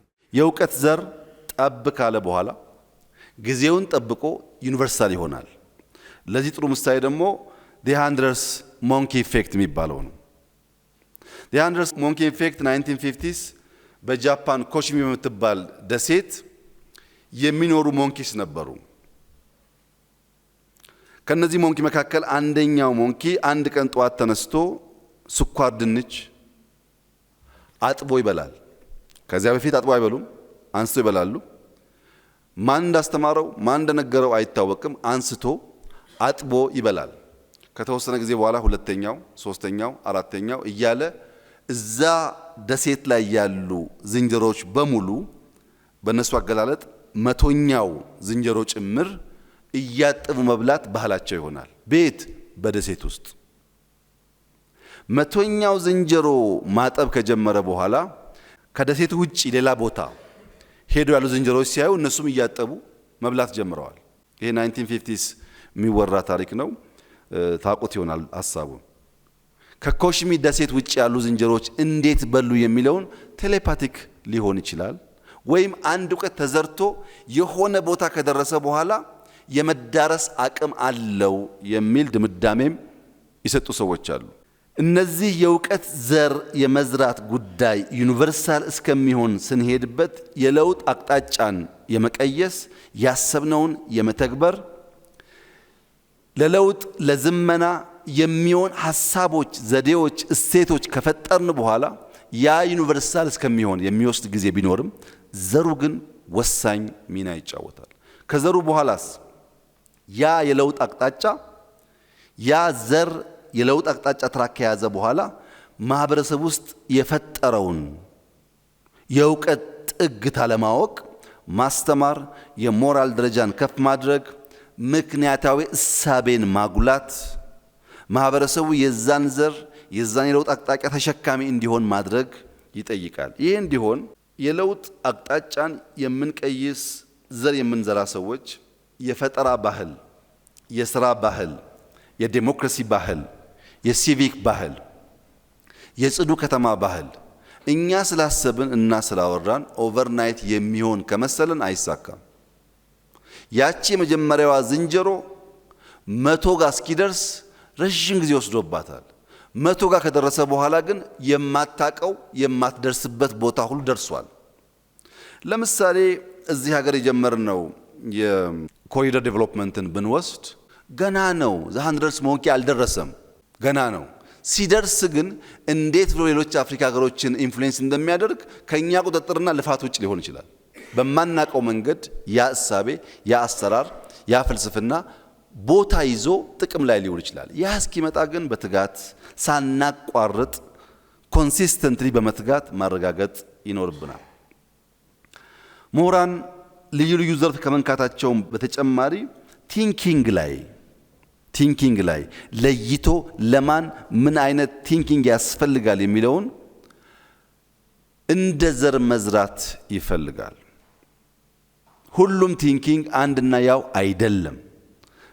ለሁሉም ቲንኪንግ ግን ምሁራን አስኳል ናቸው፣ ኒውክለስ ናቸው። ያን የማሳደጉ ጉዳይ የተማረው ሰው ጉዳይ ቢሆንም ለምሳሌ ስትራቴጂክ ቲንኪንግ የምንለው የተቋማት መሪዎች፣ የውትድርና መሪዎች አካባቢ የሚሰራ ጉዳይ ነው። ትልቅ ምስል ማየት፣ ዘላቂ ጥቅምን አስቦ መወሰን፣ ቀድሞ የመተንበይ አቅምን ማሳደግ፣ ይሄ የወታደራዊ የተቋማት መሪ ባህሪ ነው። ለምሳሌ አንድ ስትራቴጂክ አመራር የሚባል ወታደር በባትልና በወር መካከል ያለ ዲፍረንስ በደንብ አድርጎ የሚገነዘብ መሆን አለበት። እኔ ያለኝ የወታደር ቁጥር 100 ቢሆን ዶክተር ሳሚ ያለው የወታደር ቁጥር 1000 ቢሆን 100 ወታደር 1000ን ገጥሞ ማሸነፍ አጠቃላይ ውጊያ ወሩ ማሸነፍ እንደማይችል ስለመገነዘብ ሁል ጊዜ ጥንቃቄ ማድረግ ያለብኝ ከኔ ያነሰ ኃይል ከሌለ በስተቀር ግጭት አለመፍጠር ነው። ለምሳሌ 1000ዎቹ እየመጡ በቅርብ ርቀት 10 ሰው የጠላት ባገኝ እኔ 10ሩን ልመታ እችላለሁ፣ የኃይል አድቫንቴጅ ስላለኝ። እሱን ካሸነፍኩ በኋላ ግን 900 ፕላስ ይውጠኛል። እቺን 10 ሰው ማሸነፍ ማለት አጠቃላይ ውጊያ ማሸነፍ ማለት አይደለም። አጠቃላይ ወር ከብዙ ባትሎች ድምር ይመጣ ቢሆንም በአንዳንድ ባትል ማፈግፈግ፣ መሸሽ፣ መደበቅ የሚያስፈልገው በድምር ወሩን ለማሸነፍ ነው። ይሄን የሚያስብ መሆን አለበት እንጂ 100 ሰው ስላለው 3 ሰው ሲያይ የሚገል ከሆነ ስትራቴጂካሊ አያስብም ማለት ነው። ይሄ ስትራቴጂክ ቲንኪንግ ነው። ሲስተሚክ ቲንኪንግ ከሆነስ? ሲስተሚክ ቲንኪንግ ፖሊሲ አውጪዎች፣ መሐንዲሶች፣ ሐኪሞች የሚገለገሉበት። ለምሳሌ ሐኪም አንድ ሰው ኩላሊቴን አሞኛል ብሎ ሲሄድ ዘሎ ኩላሊት ጋር አይሄድም። ቴምፕሬቸር ይለካል፣ ደም ወስዶ አንዳንድ ነገሮች ያያል። ዘ ሆል ሲስተም ነው የሚያየው እንጂ ያ ችግር አለበት የተባለን የባዲ ፓርት ብቻ ሮጦ አያክምም። ዙሪያ መለሱን ካየ በኋላ ወደዛ ይሄዳል። ኦር አንድ መሐንዲስ ይህንን ቤት ሲሰራ መጀመሪያ ይሄኛውን ፒላር ቀጥዬ ይሄን ግድግዳ አይልም። በዲዛይኑ በእያንዳንዱ ሌየር ምን እንደሚያስቀምጥ ኮንክሪቱም እንደሚመስል መጀመሪያ ነው የሚያስበው። ለምን? የዚህ ጣራ የሚቀጥለውን ለመሸከም ያለው አቅም የሚወሰነው አስቀድሞ ስለሆነ መሐንዲስ ሲስተሚክ ነው እንጂ የሚያስበው በእያንዳንዱ ፓርት አያስብም። ሶስተኛው ክሬቲቭ ቲንኪንግ ነው። ቴክኖሎጂዎች፣ የንግድ ፈጠራዎች፣ ከያኔዎች ዋና ጉዳያቸው ከልምድ እስር ራሳቸው ማላቀቅ ነው። ኋላ ቀር የልማድ አጥሮች የሚሸብቡት ማንኛውም ክሬቲቭ ቲንከር ነኝ ባይ አዲስ ፈጠራ መፍጠር አይችልም፣ ያን አጥር መስበር ካልቻለ በቀር። ሪስክ መውሰድ ብቻ ሳይሆን ተሻግሮ ማየት ይጠይቃል። ክሪቲካል ቲንከርስ አሉ፣ ፈላስፋዎች፣ ጸሐፍቶች፣ የህግ ሙያተኞች ነገርን ክሪቲካል የሚያዩ ምክንያት መተንተን፣ ድምዳሜ ላይ መድረስ የሚችሉ የተደራጀ ሐሳብ ሰንሰለት መፍጠር የሚችሉ አንድ ጊዜ የሚያስቱ ሐሳብ ሳይሆን ሲሰናሰል ውጤቱን ማየት የሚችሉ። ግን እነዚህ ብቻ አይደሉም። ላተራል ቲንከርስ አሉ፣ አውት ኦፍ ዘ ቦክስ የሚያስቡ ማለት ነው። እነሱን ኢንተርቴን የሚያደርግ ለነሱም አስኳል የሆነ መሆን አለበት ምሁር። ዲዛይን ቲንኪንግ አለ፣ ዩዘር ሴንትሪክ ፈንክሽን ታሳቢ አድርጎ የሚሰራ። ኮንቨርጀንት ቲንኪንግ አለ፣ ሲንግል ቤስድ ሶሉሽን there might be hundreds of solutions አንዷን ሲንግል ፒክ ማድረግ ኮንቨርጀንት ቲንኪንግ ይባላል። ኦር ዳይቨርጀንት ቲንኪንግ ሊኖር ይችላል። ዳይቨርጀንት ቲንኪንግ ደግሞ በጣም ብዙ ሐሳቦች መፍጠር ነው፣ ጀነሬቲንግ ሎትስ ኦፍ አይዲያስ። እነዚህን ቲንኪንጎች በየፈርጁ በየደረጁ እያወቅን አስኳል ካልሆን ብዙ አይነት እሳቤዎችና ፍላጎቶች ስላሉ የቋንቋ መግባባት፣ የከረንሲ መምታታት ይፈጠርብናል። በምሁርነት ውስጥ ያሉ እንቅፋቶች ታዲያ ምንድናቸው? ምሁራን ያሰቡትን፣ የጻፉትን፣ ያስተማሩትን መኖር እንዳይችሉ የሚያደርጋቸው እንቅፋት ምንድነው? አንደኛው ስሜታዊነት። ምሁር ማለት የስሜት ህዋሳቶቹን ተጠቅሞ መረጃ የሚሰበስብ አካባቢውን የሚረዳ እንጂ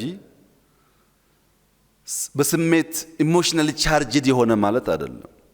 በነዛ መረጃ ይሰበስባል፣ ይተነትናል፣ ግን ኢሞሽናሊ ቻርጅድ መሆን የለበትም። ሁለተኛው አድሏዊ እሳቤዎች ወይም ኮግኒቲቭ ባያዝ የሚያስከትሉ ምክንያታዊ እንደሚሆን የተዛባ ድምዳሜ ላይ እንዲደርስ የሚያደርጉትን ባህሪዎች ምሁር ከራሱ ያርቃል። አድሎ ካለ ባያዝ ይከተላል፣ ድምዳሜው ይበላሻል። ሶስተኛው ጀመኝነት ነው፣ ቡድንተኝነት ነው። ሰው በግሉ ነው ማሰብ ያለበት። ሰው በቡድን ማሰብ ከጀመረ ፈቀቅ ማለት አይችልም። በግል የማሰብን አቅም የሚገዳደር ነገር እንዳይፈጠር ምሁራን ሚናቸው ከፍተኛ ነው። ከእውነት ይልቅ ከሌሎች መመሳሰል ተጨማሪ ብቻ ይሆናል ማለት ነው። ለምን የሚል ጥያቄ ከቀረ የምሁር አንዱ አንጓ ሞተ። አራተኛው ሪዮት እና ቀኖና፣ አዲስ ነገር ለመመልከት ዝግጁ አለመሆን። ይሄ ለምሳሌ የተማሪዎች እንቅስቃሴን ብትመለከቱ አፍተር ዴኬድስ ዛሬ በዚህኛው ካምፕ የነበረ ሰው ራሽናሊ ያኛውን ካምፕ መገምገም አይችልም።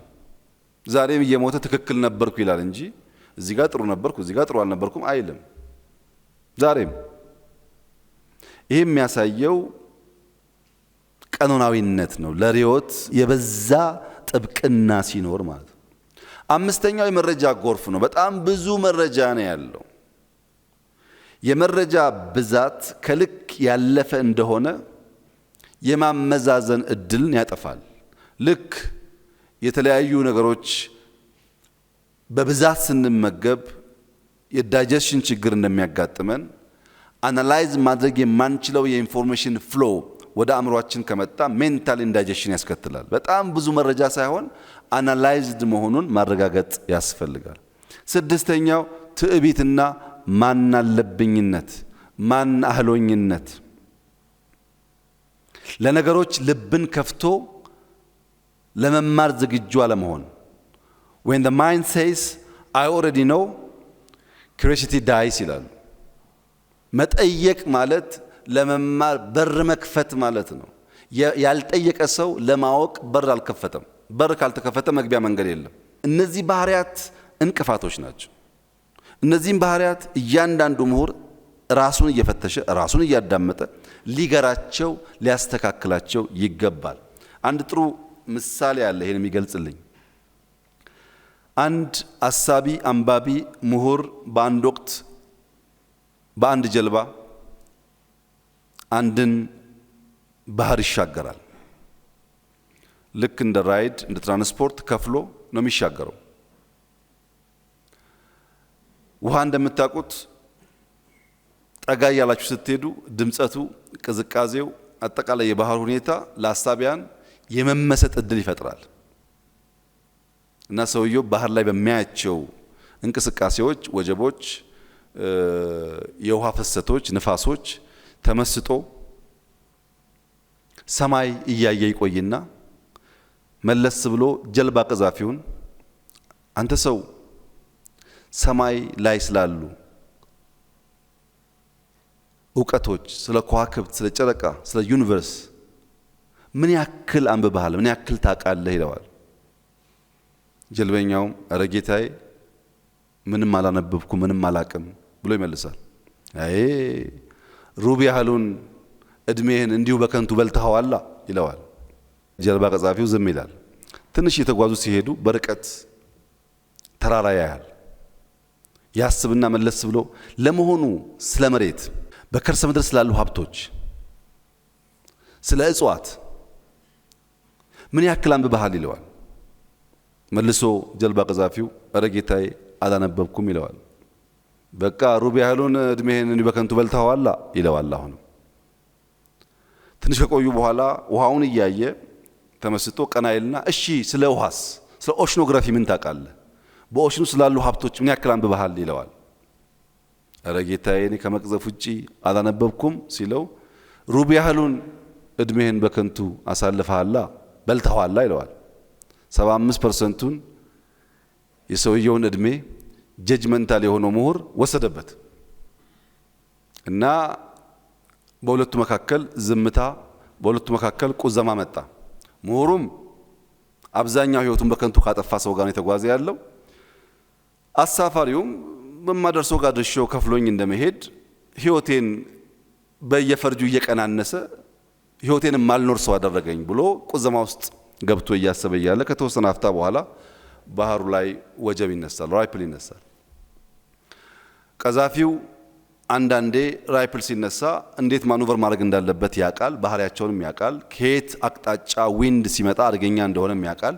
ሁኔታውን አይቶ እንደማያዋጣ ሲገባው ለመሆኑ ጌታዬ ዋና መዋኘት ይችላሉ? ይለዋል። ስለ ዋና ብዙ አንብቤያለሁ መዋኘት ግን አልችልም ሲለው 100% እድሜውን በከንቱ አጥፍተዋል ማለት ነው ብሎ ተለያዩ ይባላል። እብሪተኝነት፣ ማናህሎኝነት፣ ከኔ ወዲያነት አደገኛ መርዝ ነው ለምሁር። ብዙዎች የሚያስቸግራቸው ይሄ ነው። ሲጀመር ሰው አያቅም አይባልም። ሰው ኢንፋይናይት ፖቴንሻል አለው። እዚህ ቢመጣም ባይመጣም እንደው ሰው አያቅም እኔ ነኝ የማቀው የሚል ማናህሎኝነት አደገኛ መርዝ ነውና እሱ መጥፋት ይኖርበታል። እስካሁን ያወራሁት አጠቃላይ ምሁርን አጠቃላይ ባህሪን ከኛ ጋር እያየን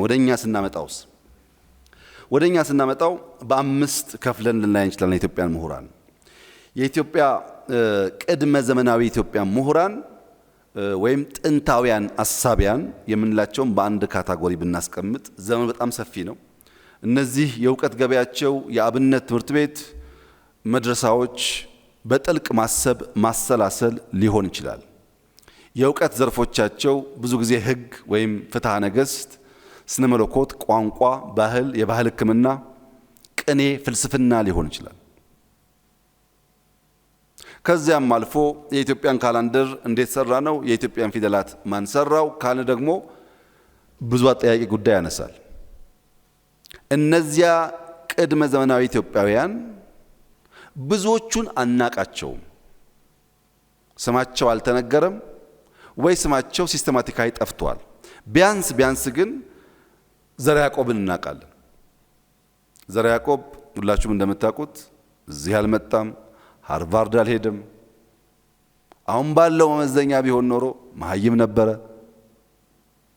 ግን ዘርዓ ያዕቆብ በኢትዮጵያ ውስጥ ብቻ ሳይሆን በእሳቤዎቹ በፍልስፍናው እኛ የምንጠራው ልክ እንደ ዘርዓ ያዕቆብ በጣም በርካታ የሚጠሩ ሰዎች ደግሞ ሊኖሩ ይችላሉ፣ ያልተጻፈላቸው ያልተነገረላቸው። እነዚህ አንድ ካታጎሪ ናቸው። ሁለተኛው የዘመናዊት ኢትዮጵያ ምሁራን በመደመር ትውልድ ላይ የወግ አጥባቂው ትውልድ እኔ ያልኩት ወይም ፓይነርስ ኦፍ ቼንጅ ኢን ኢትዮጵያ ፕሮፌሰር ባህሩ ያሏቸው ሌሎቹ ናቸው። ሁለተኛው ካታጎሪ ናቸው። እነዚህ ባህር ማዶ ትምህርት የቀመሱ በአውሮፓ ሚስዮኖች የተማሩ አንዳንድ ስመጥር ምሁራን ስማቸው የሚጠሩ ሰዎች ያሉበት ነጋድረስ ገብረሕይወት ባይከዳኝ ከነዚህ መካከል ሊጠቀስ ይችላል። ሐኪም ወርቅነህ ሊጠቀስ ይችላል። ፊት አውራሪ ተክለሐዋርያት ሊጠቀስ ይችላል። መላኩ በያን ሊጠቀስ ይችላል። አሉ እንደዚህ አይነት ምሁራን። በሶስተኛ ካታጎሪ አብዮታውያን ምሁራን የምንላቸው ከዚህ ትምህርት ቤት ታሪክ ጋር ታሪካቸው የተሳሰሩትን ነው። በመደመር ትውልድ እኔ ህልመኛው ትውልድ አልኳቸው። በሪሰንት መጽሐፋቸው ፕሮፌሰር ባህሩ ደግሞ the quest for socialist utopia በሚል የዳሰሳቸው ካታጎሪስ ወይም ጄኔሬሽንስ ናቸው። እነዚህ ፎቶአቸውን ከዚህ በኋላ የምናያቸው ሰዎችን ይመለከታል። ግርማሜ ነዋይ በእነዚህ ካታጎሪ ሊታይ ይችላል። ኃይሌ ፊዳ እዚህ ሊታይ ይችላል። ብርሃነ መስቀል ረዳ እዚህ ሊታይ ይችላል። ተስፋዬ ደበሳይ እዚህ ሊካተት ይችላል። ሌሎችም ብዙ አሉ። አራተኛው ስደተኞች ምሁራን ናቸው። በዚህ ቤት ያለፉ፣ በሌሎች ኮሌጆች ያለፉ፣ ሁለተኛ ሶስተኛ ዲግሪያቸውን በውጭ ሀገር የተማሩና እዛው የቀሩ ማለት ነው። ፕሮፌሰር ገቢሳ እጀታ ሊወሰድ ይችላል። ፕሮፌሰር ኃይሌ ገሪማ ሊወሰድ ይችላል። ፕሮፌሰር ጌታቸው ሊወሰዱ ይችላሉ። ዶክተር ተስፋዬ ቢፍቱ ሊወሰድ ይችላል። ዶክተር ተስፋዬ ቢፍቱ ብዙ ጊዜ በኢትዮጵያ የምሁራን ዲስኮርስ ውስጥ ስሙ አይነሳም። ግን በአሜሪካ ካሉ በጣም ጥቂት ፕራክቲካል እውቀት ለዓለም ካበረከቱ ሰዎች በእኛ ስታንዳርድ አይደለም፣ በአሜሪካም ከመቶ በላይ ፓተንት አለው። ፋርማሲውቲካል ላይ ነው ጥናት ያካሄደው። ከሁሉ ላይ ደግሞ ኤችአይቪ የሚያስከትለውን ኢንፌክሽን የሚከላከለውን መድኃኒት በመፍጠር ግንባር ቀደም ነው። በጣም በርካታ መድኃኒቶች ፈጥሯል። በኒውዮርክ የሚኖር ስመጥር ምሁር ነው። እንደነዚህ ያሉ ምሁራን በዚህ ያለፉ ቢሆኑም እዛው ተሰደው የቀሩ ለምን የሚለውን ጉዳይ እኔ ጠይቃለሁ። እነሱና ዘመን ይመልሰዋል፣ እኔ አልመልሰውም። አምስተኞቹ ተስፈኞቹ ናቸው። ተስፈኞቹ ልክ እንደ አራተኛዎቹ ምሁራን ውጭ ሀገር ሄዶ የመማር የውጩን ዓለም የማየት እድል ገጥሟቸዋል። ወደ ሀገር ሲመለሱ በጥያቄ የተሞሉ ስለሆኑ እስር፣ እንግልት ገጥሟቸዋል። ቢያም ቢሆን ግን በውስጥ ያለውን ፈተና ተቋቁመው ኢትዮጵያ ውስጥ ያለውን ፈተናም እድልም የተቋደሱ ሰዎች ናቸው። ፕሮፌሰር መስፍን ወልደ ማርያም እዚህ ውስጥ ሊጠቀሱ ይችላሉ። ፕሮፌሰር በየነ ጴጥሮስ ሊጠቀሱ ይችላሉ። ዶክተር ዳኛቸው እዚህ ውስጥ ጎልቶ ሊጠቀስ ይችላል። ተስፈኞች ናቸው። ባሉበት ዓለም ማስተማር ሲችሉ፣ ባሉበት ዓለም መኖር ሲችሉ፣ ባሉበት ዓለም ሆነው በዩቲዩብ መሳደብ ሲችሉ፣ የለም እስርም ቢኖር ችግርም ቢኖር እጋፈጣለሁ ያሉ ማለት ነው። አሁን እናንተ መጠየቅ እንጂ መምረጥ አትችሉም። አራተኛው ይሻላል፣ አምስተኛው ይሻላል፣ ምርጫ መጠየቅ ብቻ ነው። ለምን የሚለውን ግን ጥያቄ እናነሳለን። ምሁራኖቻችን በዚህ ካታጎሪ ቢከፈሉም ሶስቱ ላይ ሶስተኛው፣ አራተኛው እና አምስተኛው ላይ ባለፉት 75 ዓመታት ይሄ ትምህርት ቤት የራሱን አሻራ አኑሮባቸዋል። ይሄ ትምህርት ቤት እንደነዚህ ያሉ ሰዎች በመፍጠር በሸሹትም ተስፋ ባደረጉትም በመፍጠር በቀናውም በጎደለውም የሚጠየቅ ይሆናል ማለት ነው። ብዙ ጊዜ የተማሪዎች እንቅስቃሴ በኢትዮጵያ ውስጥ ያና ይሄን ፈጠረ ሲባል የምናነሳው ብቻ ሳይሆን ለምን አልተሳካም ብለን የምንጠይቀውም ተቋም ይሆናል። እንደምታዩት የአዲስ አበባ ዩኒቨርሲቲ ነገር ብየዋለሁ። ነገር ብለው ስለሚሻል እዚህ ቤት የዘመናት ጥያቄ ተነስተዋል። በርካታ ጥያቄ የተጠየቀ የተሞከረ ያልተመለሰ የተሞከሩ አሉ። ያልተመለሱ አሉ። ይሄ ቤት በኢትዮጵያ የኢንተሌክቹዋል ስቲሙሌሽን ውስጥ በጣም ትልቁን ሼር የሚወስድ ነው። በመጽሐፉም በማንበቡም በመናገሩም በመጠየቁም በመሞከሩም ይሄ ይባላል። ባለመሳካቱም ግን ተጠያቂ ነው። ያን ሪስፖንሲቢሊቲ መውሰድ ሲጀምር የሚቀጥለው 25 ዓመት ፍሬያማ ይሆናል። የለውጥ ጥያቄ አስኳል መሆኑ አይካድም። የለውጥ ጥያቄ ለመነጋገር አውድ የፈጠረ መሆኑ አይካድም። ለመጻፍ የሞከሩ ሰዎች የተፈጠሩበት መሆኑ አይካድም። ነገር ግን ያ ዘመን እንደምታውቁት ስሜታዊነት፣ ቀኖናዊነት፣ ማናህሎኝነት የተጠናወተው ዘር ሐሳብ የጨነገፈበትን ምክንያትም ፈልቅቆ ማየት ያስፈልጋል። ሐሳብ ነበረ። ያን ሐሳብ ምን ተጭኖት ጨነገፈ የሚለውን በደርዙ ማየት ያስፈልጋል። እዚህ ትምህርት ቤት ኬኔዲ የሚባል ላይብረሪ አለ። ይሄ አብሮት የሚባል ነገር ከመምጣቱ በፊት ግርማ ሞገሱ የምታውቁት ነው። ኬኔዲ ላይብረሪ ውስጥ እዚህ ትምህርት ቤት ገብቶ ያላለፈ ሰው ያለ አይመስለኝም። ግን ለምን ኬኔዲ ተሰኘ? ኬኔዲ ስለ ሀገር ምን አሉ የሚለውን ደግሞ ሁሉ ሰው መጠየቁን እርግጠኛ አይደለሁም። ኬኔዲ ለሀገሬ ምን አደረግኩላት እንጂ ሀገሬ ምን አደረገችልኝ ብለህ አትጠይቅ ያሉትን ሁሉን ምሁር መጠየቁን እርግጠኛ አይደለሁም። በኬኔዲ ላይብረሪ ማለፍና መገልገል ብቻውን በቂ አይደለም። የዚያ ስያሜ ባለቤት የሆነ ሰው ያለውን እሳቤም መጋራት ያስፈልጋል። ብዙዎቻችን ምን ተደረገልን ባዮች ስለሆን ማድረግ የሚገባንን ሳናደርግ ዘመን ያልፋል። ይሄ ዩኒቨርሲቲ በአንድ ወቅት አይ ቲንክ 1966 67 68 አካባቢ የኢትዮጵያ ብሔራዊ ዩኒቨርሲቲ ይባል ነበር። የኢትዮጵያ ብሔራዊ ዩኒቨርሲቲ መባል ስያሜ ብቻ አይደለም፣ ግብር ጭምር ነው። ኢትዮጵያን የሚሰበስብ ትርክት፣ ለሁሉ ኢትዮጵያውያን እኩል የሚዳረስ ፖለቲካል እሳቤ የሚፈጠርበት ቤት ነው ማለት ነው። አድርጓል አላደረገም የሚጠየቅ ጉዳይ ሆነ። ሁሉም ከፍተኛ የትምህርት ተቋማት 3 መሰረታዊ ስራዎች ይጠበቅባቸዋል። መማር ማስተማር፣ በዚህ ዩኒቨርሲቲውም ብዛም አይታማም በመማር ማስተማር። መመርመር መመራመር፣ በዚህም ቢሆን ብዙ ሙከራዎች አድርጓል። ሶስተኛው ግን መፍጠርና መተግበር ላይ ነው እዳው። መፍጠርና መተግበር ላይ እንደ መማርና ማስተማር እንደ መመርመርና መመራመር አልቀለለም። እሱን ጠይቆ ማለፍ በጣም ጠቃሚ ይሆናል ለሚቀጥለው ስራችን። ዩኒቨርሲቲው ይሄ ከሆነ እንደ ሀገርስ ያለን ተግዳሮት ምንድነው? እንደ ምሁር ያለን ተግዳሮት አየነው። እንደ ሀገር ያለን ተግዳሮት ምንድነው? አንደኛ የሐሳብ ስብራት ነው። ሁለተኛ የተቋም ስብራት ነው። ሶስተኛ የባህል ስብራት ነው። ኤአይሲ ፌሊየር እንላቸዋለን። ኤጀንት ኢንስቲትዩት እና ካልቸር ሲሰበሩ የነዚያ ድምር ስብራት ደግሞ በሀገር ደረጃ ያለውን ውድቀት ያስከትላል።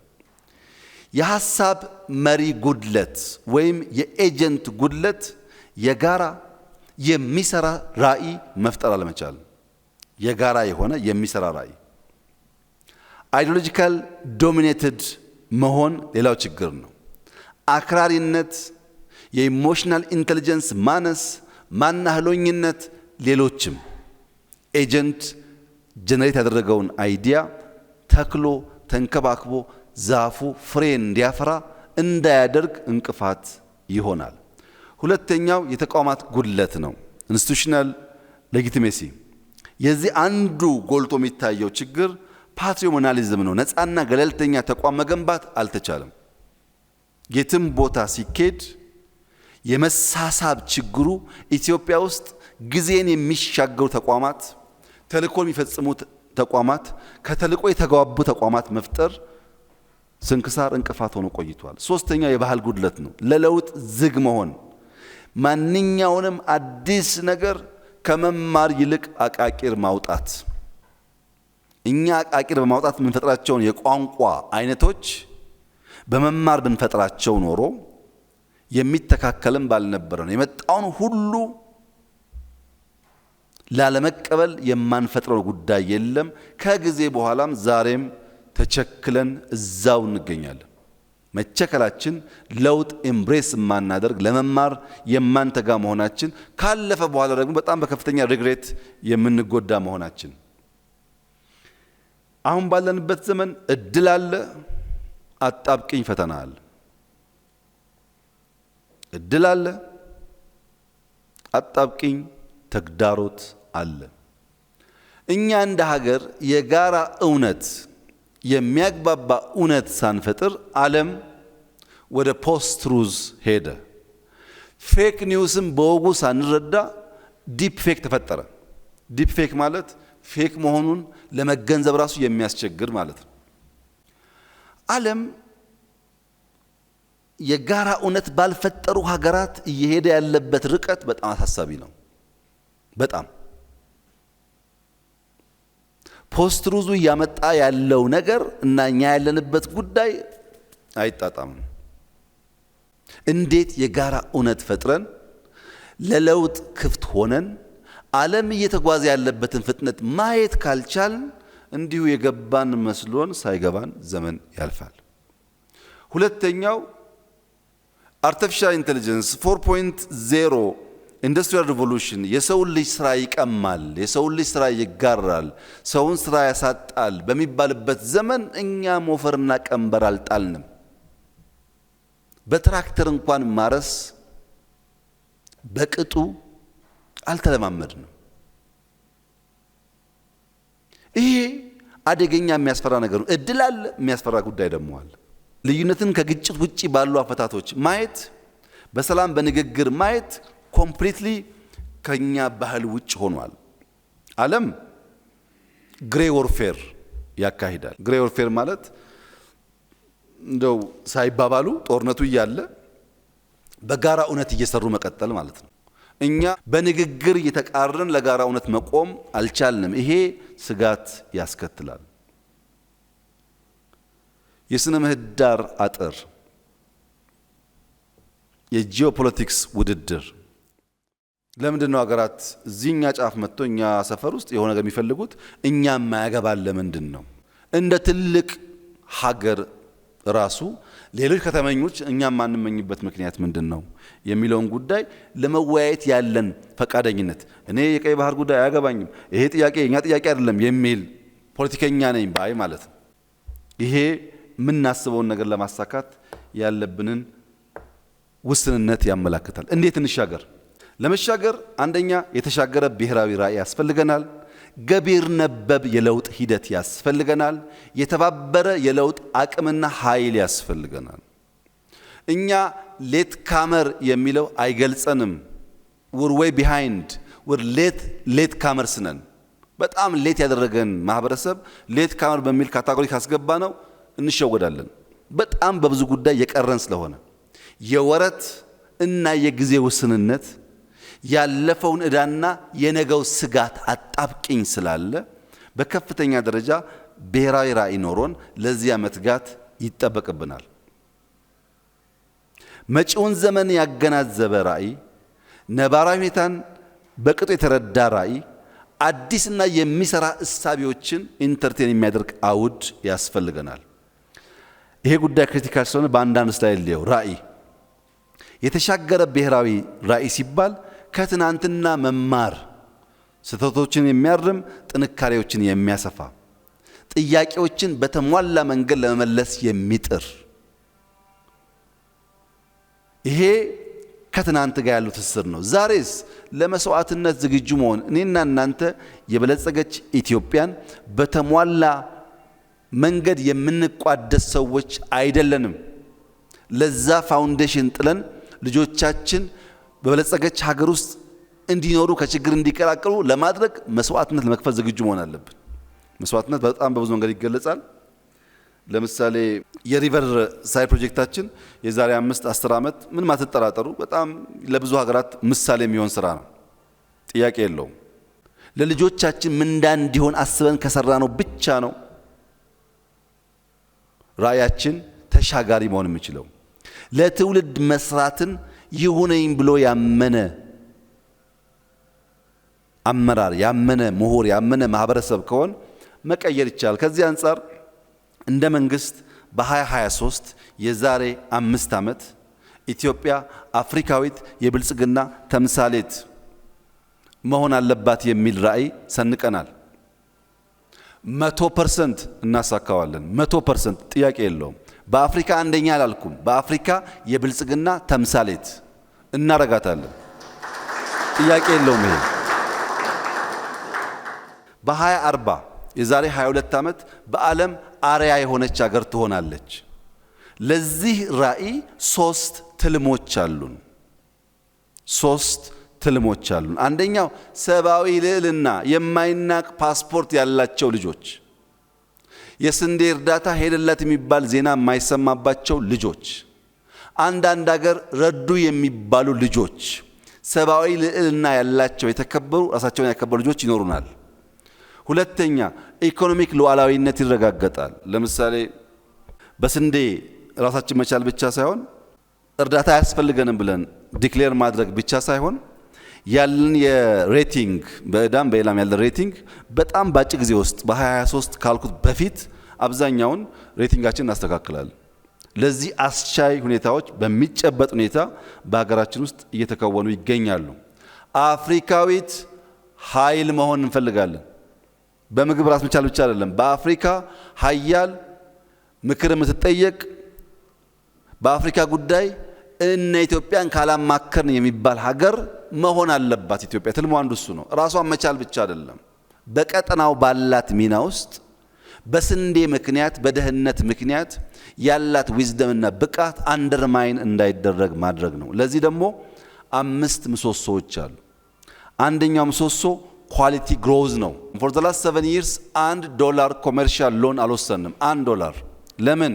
ኮመርሻል ሎን በእኛ ኢንስቲቱሽናል ካፓሲቲ አምጥተን ኢንቨስት አድርገን ሪተርን ኦን ኢንቨስትመንት ሃርነስ ማድረግ የምንችልበት ጊዜ ሳይደርስ ክፍያ ይጠየቃል። የኳሊቲ ግሮዝ እንዲረጋገጥ ይሄን እዳ ከፍለን ሌላ ኮመርሻል ሎን ብናመጣ አንዳንድ ሀገራት እንደሚያደርጉት ለልጆቻችን ቅድም ያሰብነው ማሳካት አንችልም። ሁለተኛ ፓብሊክ ፒፕል ፓርትነርሺፕ ነው። ለምሳሌ ግሪን ሌጋሲ ፓብሊክ ፒፕል ፓርትነርሺፕ ባይፈጠር ኖሮ 48 ቢሊየን በየትኛውም መንገድ ኢትዮጵያ ማሳካት አትችልም። ሪቨርሳይድ ከእንጦጦ ጀምሮ እስከ ፒኮክ ያለው 26-27 ኪሎ ሜትር በጣም ኢምፕሬሲቭ ስራ ነው። በጣም የሚያኮራ ስራ ነው። ባይዘው በጣም የሚያኮራ ስራ ነው።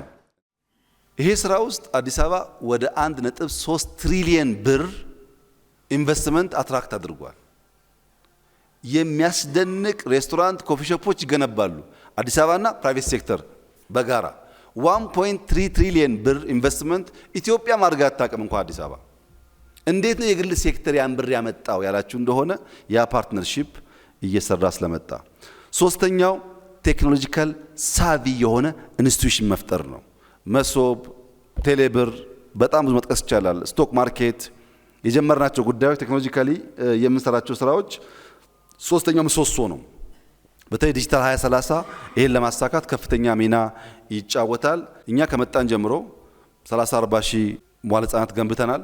በጣም በርካታ ሃይ ስኩል እና ኤሌመንታሪ ስኩል ገንብተናል። ዩኒቨርሲቲ አልገነባንም። በምታውቁት ምክንያት ያለው ዩኒቨርሲቲ እንዲሆን ከስም ወጥቶ ዩኒቨርሲቲ እንዲሆን በሚል አሁን ለመጀመሪያ ጊዜ ኤአይ ዩኒቨርሲቲ ልንገነባ ነው። ምናልባት በሚቀጥሉ 6 ወራት ስራዎቻችን እንጨርሳለን። የኤአይ ዩኒቨርሲቲ ስንፈጥር ማክሲመም 1000 ግራጁዌትስ ካለን ይበቃናል። ቢያንስ 100 ግን ስኮላርሺፕ ነው። ለእያንዳንዱ አፍሪካ ሀገር 2 ስኮላርሺፕ እንሰጣለን። ኢትዮጵያ ውስጥ ባለው ተማሪ ማክሲመም 2% ነው ከኮምፒት ካደረገው የምንቀበለው ማክሲመም። በጣም ትንሽ ግን ፕራክቲካል የሆነ ሰው እንፈጥራለን። ለዚህ ከናንተም ከዲያስፖራውም የምናሳትፋቸው ሰዎች ይኖሩ ይሆናሉ። ቴክኖሎጂ ላይ መሽቀዳደም አለብን። የኤአይ ዩኒቨርሲቲ በዓለም ደረጃ አሁን አንድ ሀገር ብቻ ነው ያለው። የኤአይ ዲፓርትመንት የፈጠሩ አሉ፣ የኤአይ ኮርስ የሚሰጡ አሉ፣ እናንተን ጨምሮ እነሱ አሉ። ኤአይን ብቻ የሚሰራ ማሽን ለርኒንግ ላይ፣ ሮቦቲክስ ላይ፣ ዴታ ማይኒንግ ላይ፣ ኮምፒውቲንግ ላይ የሚሰራ ብቻ ተቋም ግን በዓለም ላይ እስካሁን አንድ ነው ያለው። እኛ ሁለተኛው እንሆናለን ከፈጠን። ለምን ያላችሁ እንደሆነ ትውልድ ላይ ለመስራት እሽቅድድም ስለሚፈልግ። አራተኛው ግሪን ኢኮኖሚ ነው። አምስተኛው ኢንስቲትዩሽናል ሪፎርም ነው። በእነዚህ ምሰሶዎች በ2023 ምንም ጥርጥር የለውም ኢትዮጵያ አፍሪካ የብልጽግና ተምሳሌት ኤክስ ዋይ ዜድ ኢትዮጵያ ኤክስ ዋይ ዜድ ኢትዮጵያ ይባላል ማለት ነው። አንደኛ አንሆንም። ስለ ግሪን ሌጋሲማ ኢትዮጵያ፣ ስለ ሪቨርሳይድማ ኢትዮጵያ፣ ኮሪደርማ ኢትዮጵያ፣ በስንዴ ራስ መቻልማ ኢትዮጵያ፣ ሲስተም ኦቶሜት አድርጎ ሰርቪስ ቨርቹዋል መስጠትማ ኢትዮጵያ እየተባለ የሚጠቀስበት ጊዜ ይመጣል። ያ እንዲመጣ የእናንተ ዳታ ጀነሬሽን በጣም ወሳኝ ነው።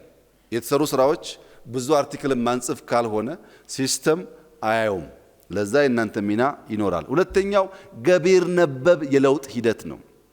ፕራክቲካል የሆነ የለውጥ ሂደት እዚህ ጋር እንደምታዩት እንደ ራእዩ አይደለም፣ ዝግዛግ ነው። የአዲስ አበባን ሪቨርስ እናጽዳ አያጣላም፣ እናፍርስ ቤት ግን ያጣላል። ተግባር ነው የሚያጣላው፣ ሀሳብ አያጣላም። መተግበሩ ስንገባ ተቃርኖ ይፈጠራል። ለዚህ ስልታዊ መንገዶች፣ ስርዓታዊ ለውጦች፣ ብዝሃ ዘርፍ አሰራር መከተል ያስፈልጋል።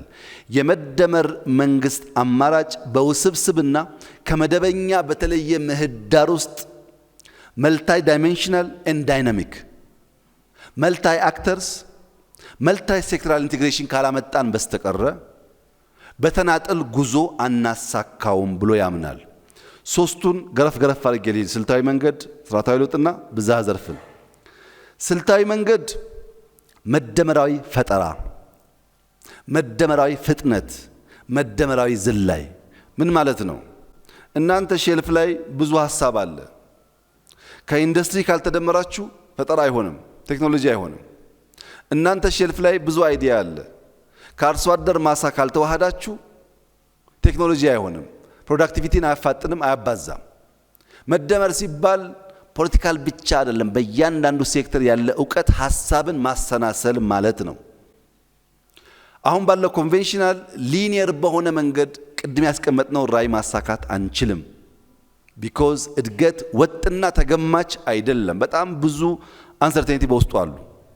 ያን አዳፕት የማድረግ አቅም ካልፈጠርን በስተቀረ ኢንክሉሲቪቲን ካላሳደግን በስተቀረ የሁሉን አክተር ሚና መጠቀም ካልቻልን በስተቀረ ሊሳካ አይችልም። ሐሳብና ጊዜ ትልቁ የለውጥ አቅም በሆኑበት በዚህ ዘመን ሐሳብና ጊዜ ትልቅ ሼር በሚወስዱበት በዚህ ዘመን ያ የተሰናሰለ የአሰራር ሂደት በጣም ወሳኝ ነው። ስርዓታዊ ለውጥ ሚዛናዊ ትብብር በአራት ተዋንያን በመንግስት፣ በገበያ፣ በመካነ ትምህርት፣ በማህበረሰብ ያስፈልጋል። ንቁ መንግስት የግል ዘርፍን ጉድለት የሚሞላ ሐሳብ የሚገዛ ጠንካራ ኦቨርሳይት የማድረግ አቅም ያለው መንግስት ያስፈልጋል። ስኬትንና ተግዳሮትን የሚካፈል የግል ሴክተር ያስፈልጋል። ድል ብቻ አይደለም፣ ተግዳሮት የሚጋራ የሚያስተሳስር ታለንትን እንደ ኢንፍራስትራክቸር ወስዶ የሚገነባ መካነ ትምህርት ያስፈልጋል። ታለንት መንገድ ነው። ታለንት ኤሌክትሪሲቲ ነው። ታለንት ኢንፍራስትራክቸር ነው። ታለንት የሌለው ማንኛውም ማህበረሰብ ያለውን መጠቀም አይችልም፣ እንኳን አዲስ ሲፈጠር። ያን የሚሰራ መካነ ትምህርት ያስፈልጋል። ማህበረሰቡ ደግሞ ባለቤት የሆነ ህብረተሰብ በሂደትም በውጤትም ያሉ ፈተናዎችም ድሎች የሚቋደስ መሆን አለበት። ብዝሃ ተዋናይ ስንል ኢንተርፕረነር የግል ዘርፍ ያስፈልጋል፣ እሴት የሚፈጥር ኢንተርፕረነር መንግስት ያስፈልጋል፣ አስቻይ ስርዓት የሚፈጥር ኢንተርፕረነር ምሁር ያስፈልጋል፣ ሐሳብ የሚፈጥር ኢንተርፕረነር ባህል ያስፈልጋል፣ የሚነሳሳ አጃይል የሆነ አዳፕቲቭ የሆነ ለመማር ዝግጁ የሆነ። ለምን አሁን እኛ ያለን መዋቅራዊ ችግር ሱፕራስትራክቸሩም ኢንፍራስትራክቸሩም አልትራስትራክቸሩም ኢንፍራስትራክቸሩም የሚፈታው እነዚህ ተዋንያን ተሰናስለው ስራቸውን ከሰሩ ብቻ ነው። በአንድ ወገን ጥረትና ስራ የተሟላ ውጤት ልናመጣ አንችልም። የተሻገረ የተሳሰረ ምሁራዊ ሚና እንዴት እንወጣ?